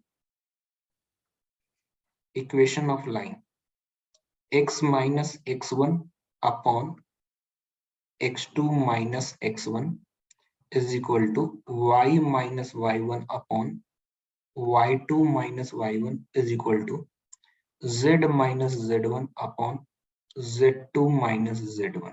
ओके, ये उस लाइन का इक्वेशन है जो किसी दो point x1 y1 z1 and x2 y2 z2 से पास कर रहे हैं। अगर मुझे ऐसा कोई इक्वेशन ऑफ लाइन दिया हुआ हो और मुझे इस लाइन का डायरेक्शन रेशियो पूछा हो कि what is the direction ratio, तो मैं इस लाइन का डायरेक्शन रेशियो डायरेक्टली बता सकता हूं। और वो डायरेक्शन रेशियो क्या होंगे सर? ये जो डिफरेंस लिख रहे हो ना, वही डायरेक्शन रेशियो बनेगा। सो x2 minus x1, y2 minus y1 and z2 minus z1, ये डायरेक्शन रेशियो बन गए। और इस डायरेक्शन रेशियो के हेल्प से हम दो लाइन के बीच का एंगल निकाल सकते हैं अगर वो दो लाइन इंटरसेक्ट कर रहा हुआ तो। एक डायरेक्शन रेशियो ये वेक्टर देगा, दूसरा डायरेक्शन रेशियो दूसरा वेक्टर देगा, और उन दोनों का डॉट प्रोडक्ट करके हम उनके बीच का एंगल निकाल सकते हैं। अगर हमारे पास दो लाइन्स है, एक का direction ratio A1 B1 C1 है, दूसरे का direction ratio A2 B2 C2 है, तो इन दोनों का डॉट प्रोडक्ट करके मैं उनके बीच का एंगल निकाल सकता हूँ। ये हो गया लाइन वाली बात। अब आ जाइए सर प्लेन वाली बात, जो यहाँ पे प्लेन दी हुई है। अगर हमारे पास किसी प्लेन का इक्वेशन है, जैसे equation of plane, okay, equation of plane, तो ax plus by plus cz is equal to d equation of plane हो गया। इस प्लेन का अगर मेरे से कोई डायरेक्शन रेशियो पूछेगा ना, तो मैं बोलूंगा कि इस प्लेन का जो डायरेक्शन रेशियो है वो हो जाएगा ए बी सी। अब दो प्लेन के बीच का एंगल निकालना हो तो सर cos थीटा वाला हेल्प हो जाएगा। अब यहाँ पर एक चीज मैं और समझा रहा हूँ, उसको थोड़ा ध्यान से समझ लेना, ठीक है? किसी भी प्लेन, इस प्लेन का डायरेक्शन कैसे डिफाइन करेंगे? ये एक प्लेन है, इस प्लेन का डायरेक्शन कैसे डिफाइन करेंगे? समझने की कोशिश करना, मैं यहाँ पर एक्सप्लेन कर रहा हूँ। ये एक प्लेन है, इस प्लेन का डायरेक्शन कैसे डिफाइन करेंगे? सर ये इस साइड से इनफाइनेटली एक्सटेंडेड है, इस साइड से भी नीचे एक्सटेंडेड है, लेफ्ट से भी एक्सटेंडेड है, राइट से भी एक्सटेंडेड, ये हर तरफ एक्सटेंडेड है, बस ये एक प्लेन। इसका डायरेक्शन कैसे डिफाइन करेंगे? तो सर इसका डायरेक्शन डिफाइन करने के लिए ना हम इसके नॉर्मल वेक्टर का यूज करें। देखो जैसे जैसे मैं प्लेन को रोटेट करूंगा, इसका नॉर्मल वेक्टर जो होगा ना वो भी रोटेट करेगा। इट मीन्स किसी भी प्लेन का डायरेक्शन हम उसके नॉर्मल वेक्टर के डायरेक्शन से ही डिफाइन करेंगे, हम कोई दूसरी टेक्निक यूज नहीं करेंगे। ओके, सो ये एक प्लेन है और इस प्लेन के मैं नॉर्मल वेक्टर ले रहा हूँ। किसी भी पॉइंट पे आप कोई नॉर्मल वेक्टर ले लो। ये एक पॉइंट लिया, इसके नॉर्मल वेक्टर यहाँ पे परपेंडिकुलर आ गए, ये इसका नॉर्मल वेक्टर है इस प्लेन का, ये डायरेक्शन देगा। ओके, अब दूसरी चीज की सर दो प्लेन्स हैं और वो दोनों ही प्लेन एक दूसरे को इंटरसेक्ट कर रहे हैं। अगर वो इंटरसेक्ट कर रहे हैं तो उनके बीच का एंगल कितना बनेगा? What will be the angle between the plane? वो कैसे फाइंड आउट करना है? वो कैसे फाइंड आउट करना है बताइए जरा। इन दोनों के बीच का जो एंगल बन रहा है थीटा, वो एंगल कैसे फाइंड आउट करना है? सर दो प्लेन के बीच का एंगल, इनके नॉर्मल के बीच का एंगल क्या दोनों सेम होंगे? ये फर्स्ट नॉर्मल है, ये सेकेंड नॉर्मल है, क्या ये दोनों के बीच का एंगल भी सेम होगा? क्योंकि सर आप इससे भी परपेंडिकुलर ले रहे हो और यहाँ से भी परपेंडिकुलर ले रहे हो, तो इसके बीच जो एंगल होगा वही एंगल क्या होगा? इसके नॉर्मल के बीच का एंगल होगा। तो जब भी हमें दो प्लेन के बीच का एंगल लेना है तो मैं फार्मूला बता देता हूँ कि क्या करना है इक्वेशन के साथ। ओके, एक प्लेन है a1x plus b1y plus c1z is equal to d1। दूसरा प्लेन है a2x plus b2y plus c2z is equal to d2। इससे मुझे फर्स्ट नॉर्मल वेक्टर मुझे मिल जाएगा। कौन सा नॉर्मल वेक्टर बनेगा? a1 b1 c1। दूसरा नॉर्मल वेक्टर कौन सा बनेगा सर? इससे दूसरा मिलेगा a2 b2 c2। ये दो नॉर्मल वेक्टर मिले। अगर मुझे इन दो प्लेन के बीच का एंगल पूछेगा तो हम लोग angle between the planes, between the planes, ये क्या लिखेंगे sir? Angle between the plane is given by cos theta is equal to n1 dot n2 upon mod of n1 mod of n2। Clear हुआ? Clear हुआ? Yes, ये हो गए sir plain and plane के बीच में। उसी तरीके से अगर दो लाइन रहा, ये हो गया प्लेन वाला कॉन्सेप्ट। अगर हमारे पास दो लाइन से, एक लाइन है दूसरा लाइन है और वो दोनों किसी पॉइंट पे इंटरसेक्ट कर रहा है, उसके बीच का एंगल है थीटा, मुझे ये एंगल थीटा फाइंड आउट करनी है। तो फर्स्ट वाले का direction ratio A1 B1 C1, दूसरे वाले का direction ratio sir A2 B2 C2। Okay, तो जब मुझे एंगल फाइंड आउट करना रहेगा तो क्या मैं दो लाइन के बीच का एंगल बता सकता हूँ? सर सिंपल है, इसको नाम रख लो लेट से V1 वेक्टर, इसका नाम रख लो V2 वेक्टर। ओके, और ये कैसे मिलेगा? देखो यहाँ से मिल जाएगा आपको। डायरेक्शन रेशियो कहाँ से मिलता है? इन दोनों का डिफरेंस है ना, वो बता रखा है मैंने। तो दोनों ही लाइन के लिए आप ऐसे फाइंड आउट करोगे। फाइंड आउट करने के बाद आप कॉस थीटा लिखोगे। कॉस थीटा क्या हो जाएगा sir? V1 dot V2। Line का डायरेक्शन रेशियो कैसे निकालें, प्लेन का डायरेक्शन रेशियो कैसे निकालेंगे? प्लेन का डायरेक्शन रेशियो मैंने यहाँ पर दे दिया ना, A1 B1 C1, ये रहा A1 B1 C। जो x का कोफिशिएंट है, जो y का कोफिशिएंट है, जो z का कोफिशिएंट है, वो डायरेक्शन रेशियो दे रहे हैं। कैसे हम इस चीज को कह रहे हैं? हम लोग बोल रहे हैं इसको डिफरेंशिएट करके देखो, क्योंकि नॉर्मल की बात हो रही है। किसके रिस्पेक्ट में डिफरेंशिएट करोगे सर? एक्स डायरेक्शन में, तो एक्स के रिस्पेक्ट में पार्शियल डिफरेंशिएशन। एक्स के रिस्पेक्ट में पार्शियल डिफरेंशिएशन करेंगे तो क्या आएगा सर? A1। तो नॉर्मल का एक्स डायरेक्शन में क्या है? A1 है। उसी तरीके से सर प्लेन का और नॉर्मल का, मेरे भाई वही तो बोला मैं कि किसी भी प्लेन का डायरेक्शन, हम इतनी चीज दिखाकर क्या समझा रहे थे कि इस प्लेन का डायरेक्शन बताना हो तो इस प्लेन का डायरेक्शन हम इसके नॉर्मल से ही बताएंगे। हम ऐसे प्लेन का डायरेक्शन डिफाइन नहीं करते। प्लेन का डायरेक्शन उसके नॉर्मल का डायरेक्शन डिफाइन करता है। अब उसके नॉर्मल का डायरेक्शन डिफाइन कर रहा है तो उसी का डायरेक्शन प्लेन का डायरेक्शन होगा। ऐसे प्लेन में क्या बोलोगे? ये प्लेन कहाँ जा रहा है? कुछ नहीं। जब हम इसके ऊपर में एक लाइन रख दिया, नॉर्मल लाइन, मैंने बोला प्लेन को मूव करो, देखो नॉर्मल लाइन मूव कर रहा है। प्लेन को मूव किया, नॉर्मल लाइन मूव कर रहा है। ऐसे आप क्या बताओगे कि सर इधर कितना है, इधर कितना है, इधर कितना? कुछ नहीं बताए। लाइन में तो हो जाता है कि सर लाइन का डायरेक्शन बता सकते हो कि ये लाइन इधर से इधर जा रहा है ना, कुछ डायरेक्शन रख रहा है। लेकिन प्लेन का हम वैसा कुछ नहीं बोलेंगे ना, जब तक हम नॉर्मल डिफाइन नहीं करें तब तक हम प्लेन का डायरेक्शन नहीं डिफाइन। तो प्लेन का डायरेक्शन उसके नॉर्मल से डिफाइन करते हैं। और ऑलवेज ध्यान में रखना, नॉर्मल का डायरेक्शन कहाँ से लेंगे? नॉर्मल का डायरेक्शन हम इनके कोफिशिएंट से लेंगे, A1 B1 C1। वही देख लो यहाँ पे आ गया A1 B1 C1। दूसरा नॉर्मल देख लो A2 B2 C2, दूसरे वाले कप से उठा के रख लिया हमने। वही मैं चीजें यहाँ पर समझा रहा था, लाइन के लिए भी सेम होगी। V1 dot V2 upon mod of B1 mod of V2। Okay, तो सर प्लेन प्लेन हो गया, लाइन लाइन हो गया। अब मुझे आप ये बताओ कि अगर एक प्लेन और एक लाइन रहा तो क्या होगा? ये एक प्लेन है, ध्यान से इसको समझ लेना, मिस्टेक इसी में होती है। एक लाइन है जो इसको कट करते हुए इस पॉइंट से क्रॉस कर गई, कट करते हुए इससे क्रॉस कर गई, और इसका डायरेक्शन रेशियो किसी वेक्टर V1 के साथ रिप्रेजेंट कर रहा हूं। इसी पॉइंट पे मैंने नॉर्मल ले लिया, इसी पॉइंट पे मैंने नॉर्मल ले लिया, ये नॉर्मल बन गया N1। अगर इसके बीच का एंगल थीटा है तो सर ये प्लेन और इसके बीच का एंगल कितना होगा? इसके बीच का एंगल कितना होगा? बोलो, बोल दें कि सर 90 माइनस थीटा होगा। 90 माइनस थीटा होगा, क्योंकि सर नॉर्मल लाइन प्लेन के परपेंडिकुलर होती है। एक लाइन यहाँ से क्रॉस कर गया, ये एक लाइन है और एक प्लेन है, ये एक प्लेन है यहाँ पे और ये एक लाइन है। तो मैं नॉर्मल एंड इसके बीच का जो एंगल फाइंड आउट करूंगा वो 90 डिग्री माइनस करके मुझे दूसरे वाला एंगल लाइन का मिल जाएगा। तो हम लोग को क्या लिखना चाहिए? जो कॉस थीटा लिख रहे हैं उस कॉस थीटा की जगह क्या यूज करना चाहिए? सर कॉस थीटा की जगह हमें साइन थीटा यूज करना चाहिए, है ना। तो ये जो थीटा यहाँ से निकल कर आएगा वो क्या देगा सर? वो एंगल देगा लाइन एंड प्लेन के बीच में। तो जो कॉस है उसकी जगह पर मैं यहाँ पे साइन यूज करूंगा। मैं यहाँ पर थीटा लिख लेता हूँ, और यहाँ पे साइन थीटा क्यों लिखा? क्योंकि एक्चुअल फार्मूला में ये 90 माइनस थीटा बन रहा था, इसलिए मैंने यहाँ पर कर लिया। सेम चीजें यूज करेंगे, N1 vector dot V1 vector divided by N1 का मैग्नीट्यूड V1 का मैग्नीट्यूड। क्लियर हुआ सबको?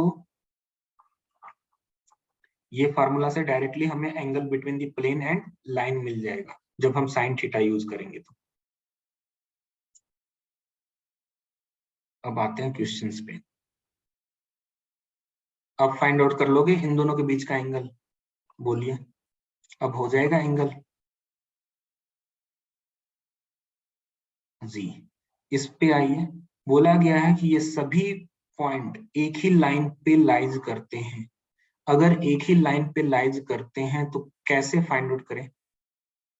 अगर एक ही लाइन पे लाइज करते हैं तो क्या हम लोग बोलेंगे कि सर जो भी वेक्टर बन रहे हैं that vectors are collinear, all this vectors are collinear.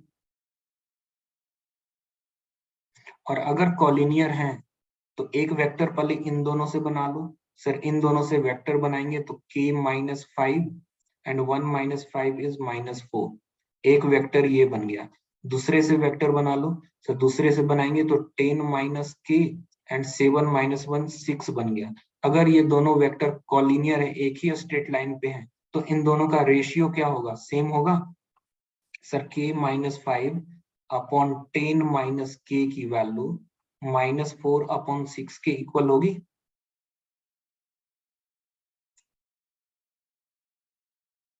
चलो सिविल इंजीनियरिंग 2011 का क्वेश्चन, रिपीटेड क्वेश्चन है, सॉल्व करने की कोई जरूरत नहीं है। रिपीटेड क्वेश्चन है, सॉल्व करने की कोई जरूरत नहीं है। इसके ऊपर आइए, the line y is equal to x minus 1 can be expressed in polar coordinate as.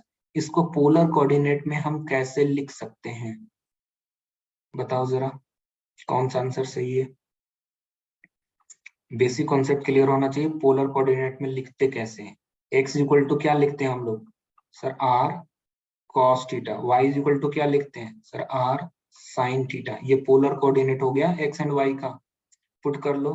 Sir r sin theta is equal to r cos theta minus 1। तो मैं ऐसा लिख लूं r cos theta minus sin theta की value 1 के equal है। Check कर लो। Aerospace engineering 2012। Clear हुआ सबको? भाई ऐसे क्वेश्चंस अगर गेट में आपके ब्रांच में आते हैं तो छोड़ के मत आना, करा दिया क्वेश्चन, क्योंकि गेट में most of the time repeat करते हैं क्वेश्चंस, ठीक है, कॉन्सेप्ट रिपीट करते हैं। अब ये P एंड Q वेक्टर दिया हुआ है, रिपीटेड क्वेश्चंस है, एग्रीकल्चर इंजीनियरिंग 2015 का। डिस्टेंस फार्मूला यूज करोगे, आंसर आ जाएगा, हो जाएगा। दो प्लेन दिए गए हैं, एक प्लेन का नाम है z इक्वल टू 4, दूसरे प्लेन का नाम है z equal to 4 plus X. सबसे पहले आप मुझे इसका डायरेक्शन रेशियो बताएंगे, डायरेक्शन रेशियो क्या होगा? इस प्लेन का डायरेक्शन रेशियो क्या है? n1 वेक्टर बताइए। इसके लिए डायरेक्शन रेशियो बताओ, कॉन्सेप्ट अभी जस्ट कराया मैंने। 004? ना ना ना, 004 नहीं है। 00 तो सही है लेकिन 4 नहीं है। 001 बोलेंगे ना। 0x plus 0y plus z is equal to 4। x का कोफिशिएंट 0, y का कोफिशिएंट 0, z का कोफिशिएंट 1। दूसरे वाले का बताओ। n2 वेक्टर कैसे निकालोगे? सेकंड नॉर्मल कैसे निकालोगे? सर x का कोफिशिएंट 3, y का कोफिशिएंट 0, z का कोफिशिएंट -1। या फिर आप ऐसे भी लिख सकते हो, इन सबको इधर लेकर आ जाओ। सर -3 0 1, दोनों सिर्फ ये दोनों वेक्टर क्या है? एक दूसरे का डायरेक्शन चेंज कर। एक वेक्टर है ऐसा, दूसरा वेक्टर है ऐसा, मैं इसका डायरेक्शन चेंज कर दूं, ऐसा लिख दूं। अब इसको ऐसे एक्सटेंड कर लो, मैं बोलूं कि इस यहाँ पे एंगल निकाल लो या यहाँ पे एंगल निकाल लो, दोनों सेम एंगल देंगे। सो उसका कोई टेंशन लेना नहीं है अपने को, वो निकल ही जाएगा। आप दोनों में से कोई भी यूज कर लो, निकाल लेंगे एंगल। अब एंगल निकाल लेंगे, n1 n2 वेक्टर आ गया, एंगल निकाल लेंगे। यस सर, cos थीटा की वैल्यू n1 डॉट n2, इन दोनों का डॉट प्रोडक्ट सर 0 0 -1, ये -1 आ गया। फर्स्ट का मैग्नीट्यूड 1, सेकेंड का मैग्नीट्यूड सर 3 का स्क्वायर 9 एंड 1 का स्क्वायर 1, तो ये बन गया √10। cos थीटा की वैल्यू -1/√10, थीटा की वैल्यू कितनी, मैग्नीट्यूड ले लो ताकि theta absolute value they, 0 to 90 degree के बीच में दे। सो cos इनवर्स 1/√10। कैलकुलेटर को डिग्री मोड में रखना है या रेडियन मोड में रखना है? सर डिग्री में रखना है। डिग्री मोड में रखेंगे और इसका एंगल निकाल लेंगे, आंसर आ जाएगा। चलो ये आ गया क्वेश्चन। पूछा है vector parallel to the plane. देखो कॉन्सेप्चुअल क्वेश्चन है जहां पर स्टूडेंट बहुत मिस्टेक करते हैं। ये एक प्लेन है P, इस प्लेन के एक पैरेलल वेक्टर है, तो इसके नॉर्मल के डायरेक्शन का क्या होगा? इसके नॉर्मल के डायरेक्शन का क्या होगा वो? अगर कोई वेक्टर जो लाइन है वो किसी प्लेन के पैरेलल है, तो उस प्लेन के नॉर्मल वाले के बीच में उन दोनों का एंगल कितने होंगे? सर 90 डिग्री, है ना, परपेंडिकुलर हो जाएगा। 108.43 प्रीवियस क्वेश्चन का आंसर 108.43 कैसे दे रहे हो? मॉड लगाकर बोलो ना।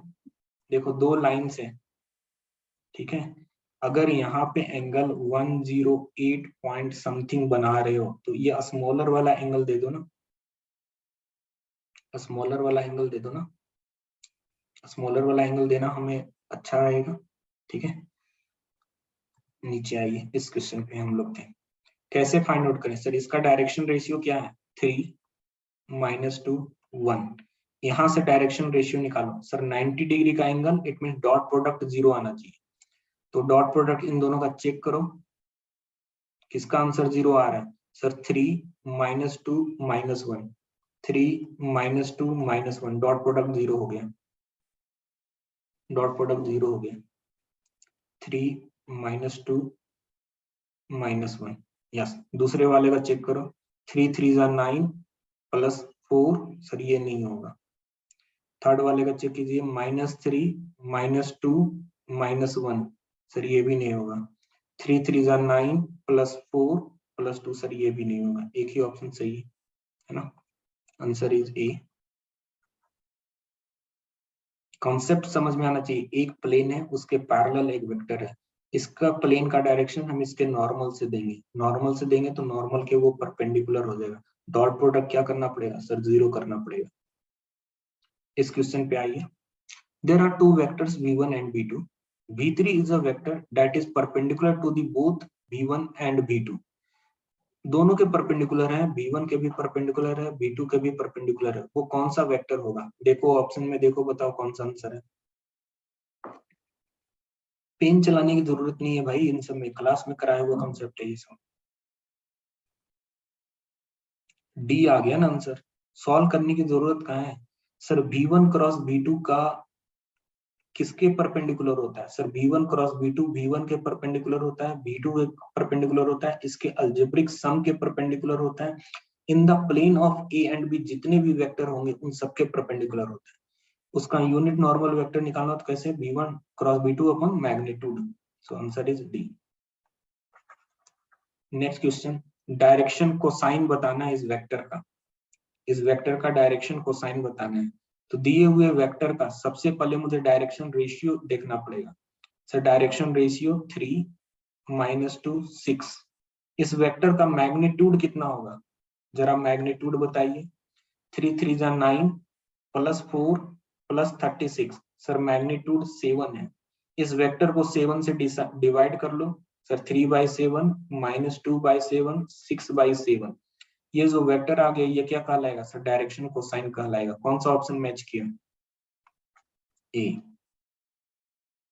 बायोटेक्नोलॉजी 2017 क्वेश्चन करने की जरूरत नहीं, एंगल इन डिग्री पूछा है, आई होप कि आप सॉल्व कर लोगे।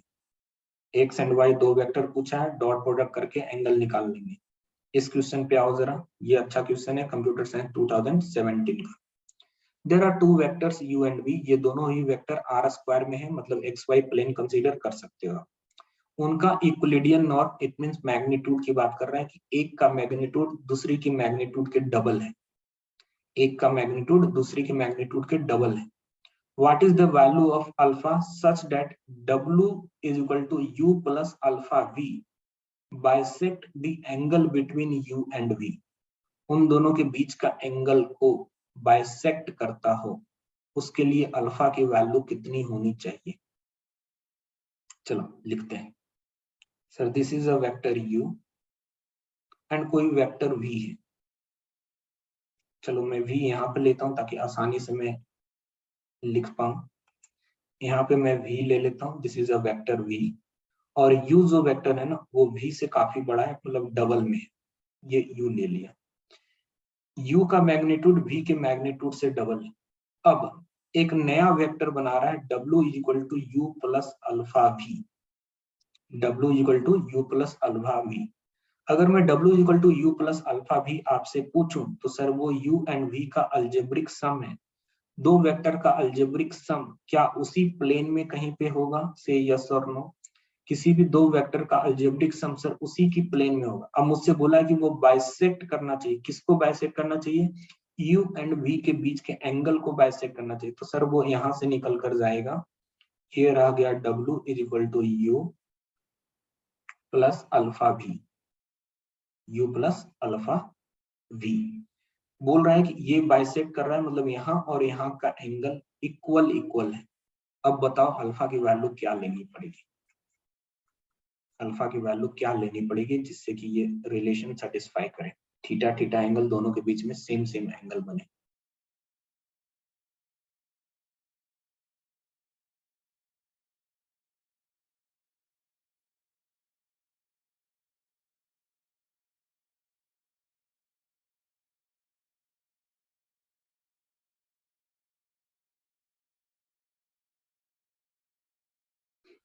चलो मैं हिंट देता हूं।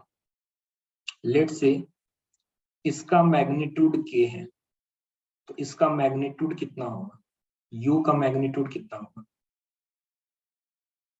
अगर v का मैग्नीट्यूड k है तो u का मैग्नीट्यूड 2k होगा। यहाँ पे दो वेक्टर है, ऐसे आप समझने की कोशिश कीजिएगा। एक वेक्टर है a और एक वेक्टर है b।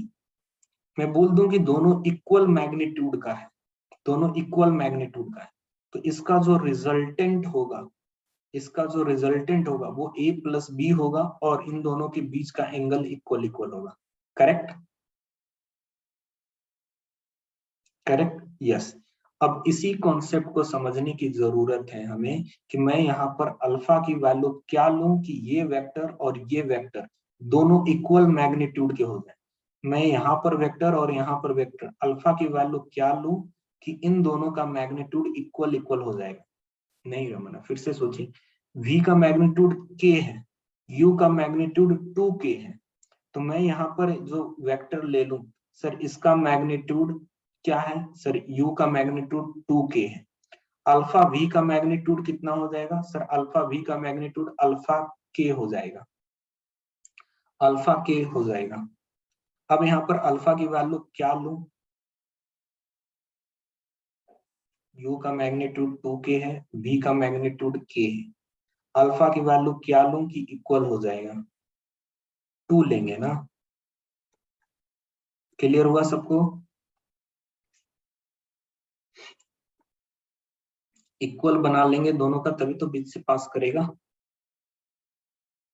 चलो ये तो फाइंड आउट कर लोगे, इसमें तो कोई प्रॉब्लम नहीं है। Angle between smaller angle mod लगा के निकालेंगे। पूछा है कि इनमें से कौन सा सेट लिनियरली डिपेंडेंट है। लिनियरली डिपेंडेंट तीन वेक्टर, क्या बोलेंगे? डिटरमिनेंट कितना आना चाहिए? डिटरमिनेंट कितना आना चाहिए? सर डिटरमिनेंट 0 आना चाहिए। किसका क्वेश्चन है? जियोलॉजी का आई थिंक क्वेश्चन है 2017 का। Angle between two vectors in radian, ध्यान में रखिएगा रेडियन पूछा है। ऐसे वाले टाइम पे क्वेश्चन को पढ़ते टाइम पे दो बार सोचेंगे, रेडियन लिखा है, कैल्सी को रेडियन मोड में रखना है। एंगल का फॉर्मूला वही लगाएंगे कॉस थीटा वाला, x1 dot x2 upon mod of x1 mod of x2, लेकिन थीटा निकालते समय कैल्सी को रेडियन मोड में रखेंगे। इस पे आ जाइए। एक वेक्टर का x कंपोनेंट 1 है, y कंपोनेंट 2 है, z कंपोनेंट 3 है, उसका मैग्नीट्यूड कितना होगा? निकल जाएगा। क्या क्वेश्चन है सर? फालतू का क्वेश्चन। 1 का स्क्वायर 1, 2 का स्क्वायर 4, 3 का स्क्वायर 9। √14 √14। नेक्स्ट क्वेश्चन पढ़ लो, आंसर बता दो। Two non zero vector a and b if a plus b is perpendicular to a minus b। अगर a plus b a minus b के परपेंडिकुलर है, ध्यान से सुन लीजिए, a plus b a minus b के perpendicular है, तो उनका डॉट प्रोडक्ट कितना आएगा? उनका डॉट प्रोडक्ट कितना आएगा? सर डॉट प्रोडक्ट 0 आएगा। डॉट प्रोडक्ट कीजिए सर, a का a के साथ डॉट प्रोडक्ट, a का a के साथ डॉट प्रोडक्ट प्लस a का b के साथ डॉट प्रोडक्ट, लेकिन नेगेटिव साइन है तो माइनस a डॉट b बन गया। फिर इसके ऊपर आइए, प्लस b डॉट a लिखना पड़ेगा माइनस b डॉट b लिखना पड़ेगा इज इक्वल टू 0। आप मुझे बताइए कि वेक्टर का डॉट प्रोडक्ट जो होता है, क्या वो कम्यूटेटिव होता है? मतलब a dot b b dot a दोनों इक्वल होते हैं? यस सर, दोनों के दोनों इक्वल होते हैं, तो ये दोनों कैंसिल आउट हो गए। a डॉट a की वैल्यू कितनी होगी सर? a डॉट a की value mod of a square हो जाएगी, माइनस b डॉट b की value mod of b square हो जाएगी, और ये दोनों 0 दे रहा है। It means mod of a square is equal to mod of b square. a and b का मैग्नीट्यूड क्या हो गया सर? a एंड b का मैग्नीट्यूड इक्वल हो गया। Clear? Next question, if the scalar projection of this vector on the vector b is 5। भैया scalar projection हम a का फाइंड आउट कर रहे हैं, किसके ऊपर? b के ऊपर, और वो स्केलर प्रोजेक्शन कितना है? 5। स्केलर प्रोजेक्शन वाला कॉन्सेप्ट दिया था मैंने कि अगर मुझे किसी वेक्टर f का स्केलर प्रोजेक्शन चाहिए किसी वेक्टर a के ऊपर, तो f dot a upon mod of vector a, ये स्केलर प्रोजेक्शन देता है। यहाँ पर f की जगह a वेक्टर है एंड a की जगह b वेक्टर है, तो मैं इन्हीं दोनों का यूज करूंगा। देखते हैं क्या होता है। सर मुझे लिखना पड़ेगा vector a dot vector b upon mod of vector b, और ये स्केलर प्रोजेक्शन किसके इक्वल है सर? 5 के इक्वल है, तो मैं 5 कर लिया। आसान रहेगा, a डॉट b कर लो पहले सर।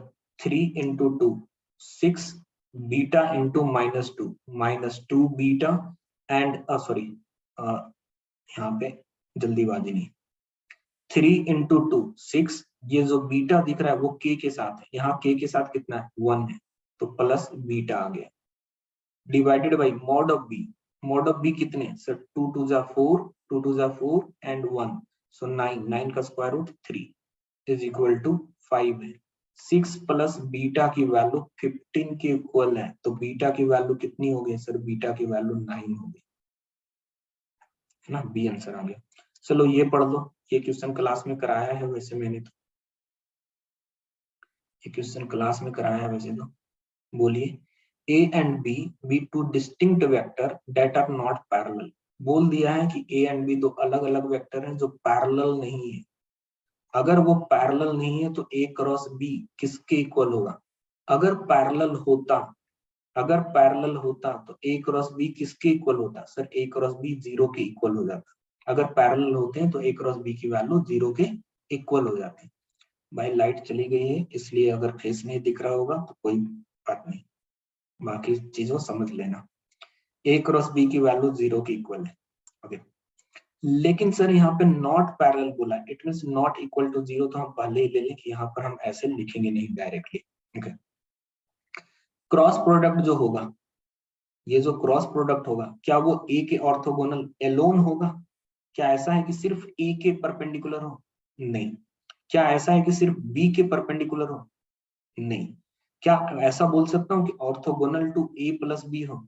सर ये एक वेक्टर a है, ये एक वेक्टर b है, a एंड b से मिलने वाले कोई भी वेक्टर की बात कर लो, a एंड b से बनने वाले कोई भी वेक्टर की बात कर लो, lambda times a plus mu times b, ये जो वेक्टर होगा वो इसी प्लेन में होगा।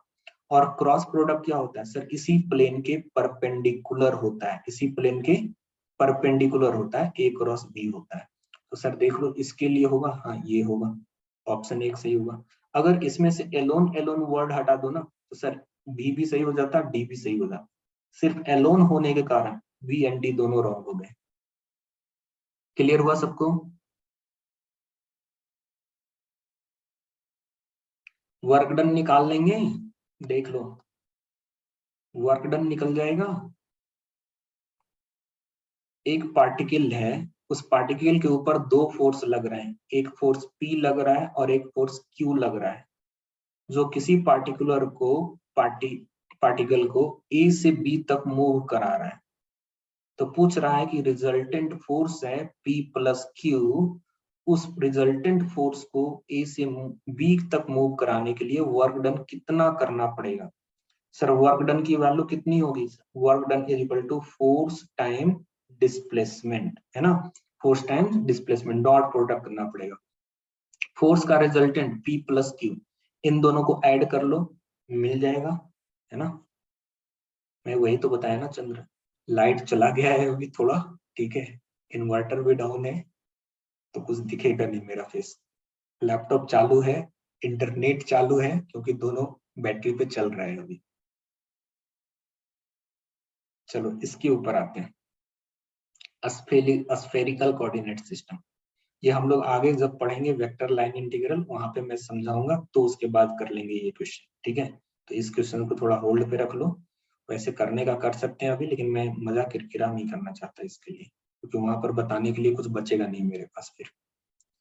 इस पे आइए, there are two vectors v1 and v2, which one of the following v3 makes v1 v2 v3 a complete set of three-dimensional linear vector space? Three dimensional linear vector space कब बनाएगा? आ गया linear algebra में जो पढ़े थे last topic, उसका concept. कब बनाएगा? जब सर तीन वेक्टर v1 v2 v3 पहले क्या होना चाहिए? लीनियरली इंडिपेंडेंट होने चाहिए। दूसरे क्या होने चाहिए? सर स्पैन करने चाहिए। किसको स्पैन करना चाहिए? Sir three dimensional, it means RQ को स्पैन करना चाहिए। वहां पर ही हमने पढ़ा था कि अगर हमारे पास n वेक्टर्स हैं और वो r⁴n को स्पैन कर रहे हो, तो सर वो लीनियरली इंडिपेंडेंट भी होंगे और सर बेसिस भी बनाएंगे, बेसिस भी बनाएंगे। लीनियरली इंडिपेंडेंट होंगे, स्पैन भी करेंगे और बेसिस भी बनाएंगे। क्या यहाँ पर तीन वेक्टर की बात की जा रही है? यस। अगर ये तीन वेक्टर लीनियरली इंडिपेंडेंट हो गए तो सर वो क्या बना देगा? बेसिस बना देगा, बेसिस बना देगा। इट मींस यहाँ पे जो कॉन्सेप्ट दिया गया उससे हमें क्या चेक करना है? डिटर्मिनेंट चेक कर लेना है v1 v2 v3 का, ये जीरो हो रहा है या नॉन जीरो हो रहा है। नॉन जीरो वाला अपना आंसर देगा, नॉन जीरो वाला अपना आंसर देगा। क्लियर हो गया? इसके ऊपर आइए, अभी थोड़ी देर पहले मैंने कॉन्सेप्ट इसका फार्मूला लिखवा दिया था, बताओ कौन सा आंसर है? इसका फार्मूला अभी लिखवाया थोड़ी देर पहले, A cross B cross C, sir ACB minus ABC, आ गया आंसर A। अब एक क्वेश्चन मैं और रख देता हूँ यहाँ पर, A cross B cross C, ये कैसे निकालेंगे? ये कैसे निकालेंगे?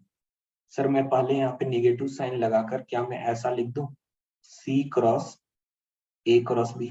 समझने की कोशिश करना जो मैं बोल रहा हूँ।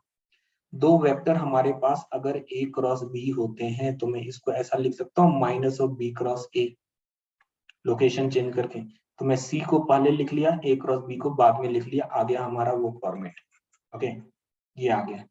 हमने इसका फार्मूला याद कर रखा है, A cross B cross C, first into last का डॉट प्रोडक्ट इनटू मिडिल वाला वेक्टर। तो पहले तो नेगेटिव साइन रहने दो, C डॉट B, मैंने A वेक्टर लिख लिया, minus first and second and फिर लास्ट वाला, first and second sir C dot A and last वाला सर लास्ट वाला वेक्टर B है। निगेटिव साइन को अंदर भेज दो, निगेटिव साइन को अंदर भेज दिया तो बन गया C dot A vector B minus C dot B vector A, है ना।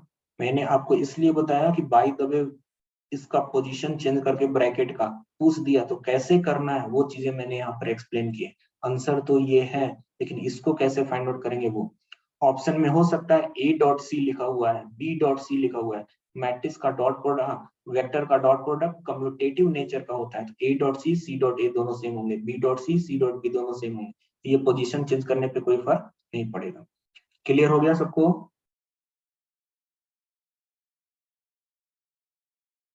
ओके, अब जरा मैच करो, रिजल्ट को मैच करो, ठीक है, जो मैं बोल रहा हूँ उसको मैच करो। क्या मैं इसको ऐसा लिख सकता हूँ, A dot C B minus, इसको लिख सकता हूँ बी डॉट सी ए? ये दोनों सेम है क्या? कंफ्यूज मत करना, ये दोनों सेम है क्या? नहीं, ए सी बी मैच कर रहा है लेकिन दूसरा वाला मैच नहीं कर रहा है ना, दूसरा वाला मैच नहीं कर रहा है। इस ब्रैकेट का बहुत इंपॉर्टेंट है, कहाँ पे दिया हुआ है वो ब्रैकेट का बहुत इंपॉर्टेंट है। नेक्स्ट क्वेश्चन, एक वेक्टर ए है, एक वेक्टर बी है और एक वेक्टर सी है। हमसे बोला है कि a plus lambda B is perpendicular to C, what is the value of lambda? कर लेंगे ना सर, इसमें क्या है, a प्लस लेमडा बी को फाइंड आउट करने में प्रॉब्लम क्या है, i का कोफिशिएंट -1, लेमडा बी करेंगे तो i का कोफिशिएंट सर 0, ये -1 i ही रहेगा, प्लस j का कोफिशिएंट 2, लेमडा बी करेंगे तो j का coefficient minus lambda j, plus k का कोफिशिएंट 0, लेमडा बी करेंगे तो k का कोफिशिएंट, लेमडा बी करेंगे तो k का कोफिशिएंट 2 लेमडा k आ गया। सर ये परपेंडिकुलर है किसी वेक्टर c के, c जो वेक्टर है वो 2i माइनस k है, परपेंडिकुलर है तो डॉट प्रोडक्ट 0 आएंगे, डॉट प्रोडक्ट करेंगे सर -2, डॉट प्रोडक्ट करेंगे -2 lambda is equal to 0, lambda की वैल्यू कितनी, -1।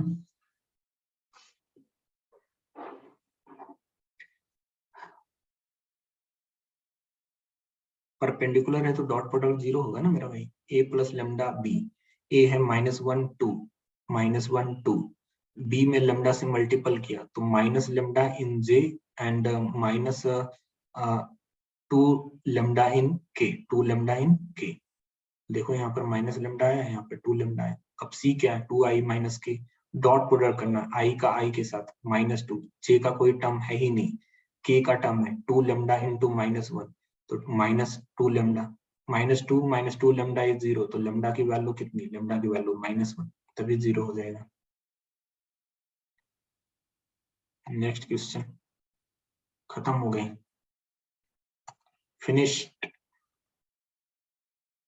बोलिए, और किसी क्वेश्चंस में किसी को कोई डाउट है? सिर्फ ये वाला क्वेश्चंस मैंने बोला है, अभी नहीं बताया मैंने, ठीक है, स्फेरिकल कोऑर्डिनेट में पढ़ाऊंगा उसके बाद में बता दूंगा। वैसे होता कुछ नहीं, r cos theta sin phi, r cos theta cos phi and r sin theta, इसी से आ गया सर रिजल्ट फोर्स वाला, रिजल्टेंट फोर्स वाला, ये वाला क्वेश्चन, ये वाला क्वेश्चन करना है, कर लो भाई। पहले f वेक्टर बना लो, f वेक्टर कैसे बनेगा sir, resultant force p plus q से बनेगा। p क्या है सर, i का कोफिशिएंट, i का कोफिशिएंट i बना, -5j प्लस 2k कितने बन जाएंगे, -3j बन जाएंगे। लास्ट वाला 6k माइनस के कितने बन गए सर, 5k बन गए। ये हो गया रिजल्टेंट फोर्स, ये हो गया resultant force p plus Q, p plus Q. Displacement vector क्या बनेगा, डिस्प्लेसमेंट वेक्टर बन जाएगा vector b minus vector a, so 6 minus 4 2i, j p and q, sir p and q same direction में है क्या, हो या ना हो उससे क्या मतलब है, दो वेक्टर अगर किसी पॉइंट पे लग रहे हैं, दो वेक्टर किसी पॉइंट पे अगर लग रहे हैं तो उनका जो रिजल्टेंट वेक्टर बनेगा वो रिजल्टेंट वेक्टर क्या बनेगा, p प्लस q बनेगा। रिजल्टेंट वेक्टर क्या बनेगा, p प्लस q बनेगा। ट्रायंगुलर लॉ में हम लोग पढ़े थे, पैरेललोग्राम लॉ में पढ़े थे, है ना, कि अगर यहाँ पे वेक्टर a रहता है, यहाँ पे वेक्टर b रहता है, तो इन दोनों से रिजल्टेंट जो निकलता है, हम लोग ऐसे लिख रहे थे ना, r is equal to a plus B, है ना, रिजल्टेंट वेक्टर। तो डिस्प्लेसमेंट वेक्टर क्या बन रहा है आपका 6 - 4 that is 2 j minus plus, so plus 4j and -3k + 2k sir -k। अब वर्क डन क्या निकालेंगे, वर्क डन F.D हो जाएगा, डॉट प्रोडक्ट कर लो आंसर आ जाएगा। और कुछ डाउट है इन सब में? यहीं पे फिनिश कर लेते हैं आज, ठीक है। नेक्स्ट क्लास में वेक्टर डिफरेंशिएशन स्टार्ट करेंगे, वेक्टर डिफरेंशिएशन, वेक्टर इंटीग्रेशन, और होपफुली ये दोनों टॉपिक फिनिश हो जाएगा नेक्स्ट क्लास में, ठीक है। तो नेक्स्ट क्लास में अगर दोनों फिनिश हो जाता है तो हम लोग इसके बाद आपको पीडीएफ फॉरवर्ड कर देंगे, आपको क्वेश्चन सॉल्व करना है। तो वेक्टर आई थिंक 1 या 2 दिन में फिनिश हो जाएगा, और 1-2 दिन में अगर वेक्टर फिनिश हो जाते हैं तो वेक्टर के बाद कौन सा टॉपिक स्टार्ट करना है, डिफरेंशियल इक्वेशन अच्छा रहेगा। डिफरेंशियल इक्वेशन कर लें क्योंकि इस पे क्वेश्चंस काफी पूछे जाते हैं, है ना, हर एक एग्जाम में क्वेश्चंस होता है डिफरेंशियल इक्वेशन पे। तो नेक्स्ट क्लास डिफरेंशियल इक्वेशन करेंगे और देखेंगे उसमें शॉर्ट ट्रिक कैसे यूज करते हैं, ठीक है। कॉन्सेप्ट तो पढ़ाएंगे लेकिन डिफरेंशियल इक्वेशन में शॉर्ट ट्रिक कैसे यूज करते हैं उसकी अंडरस्टैंडिंग होनी चाहिए अपने को। सो मिलते हैं फिर नेक्स्ट क्लास में। Thank you everyone. कुछ डाउट होगा तो ग्रुप में पूछते रहो, क्वेश्चंस डालते रहो ग्रुप में, मैं आंसर देता रहूंगा, ठीक है। चलो बाय।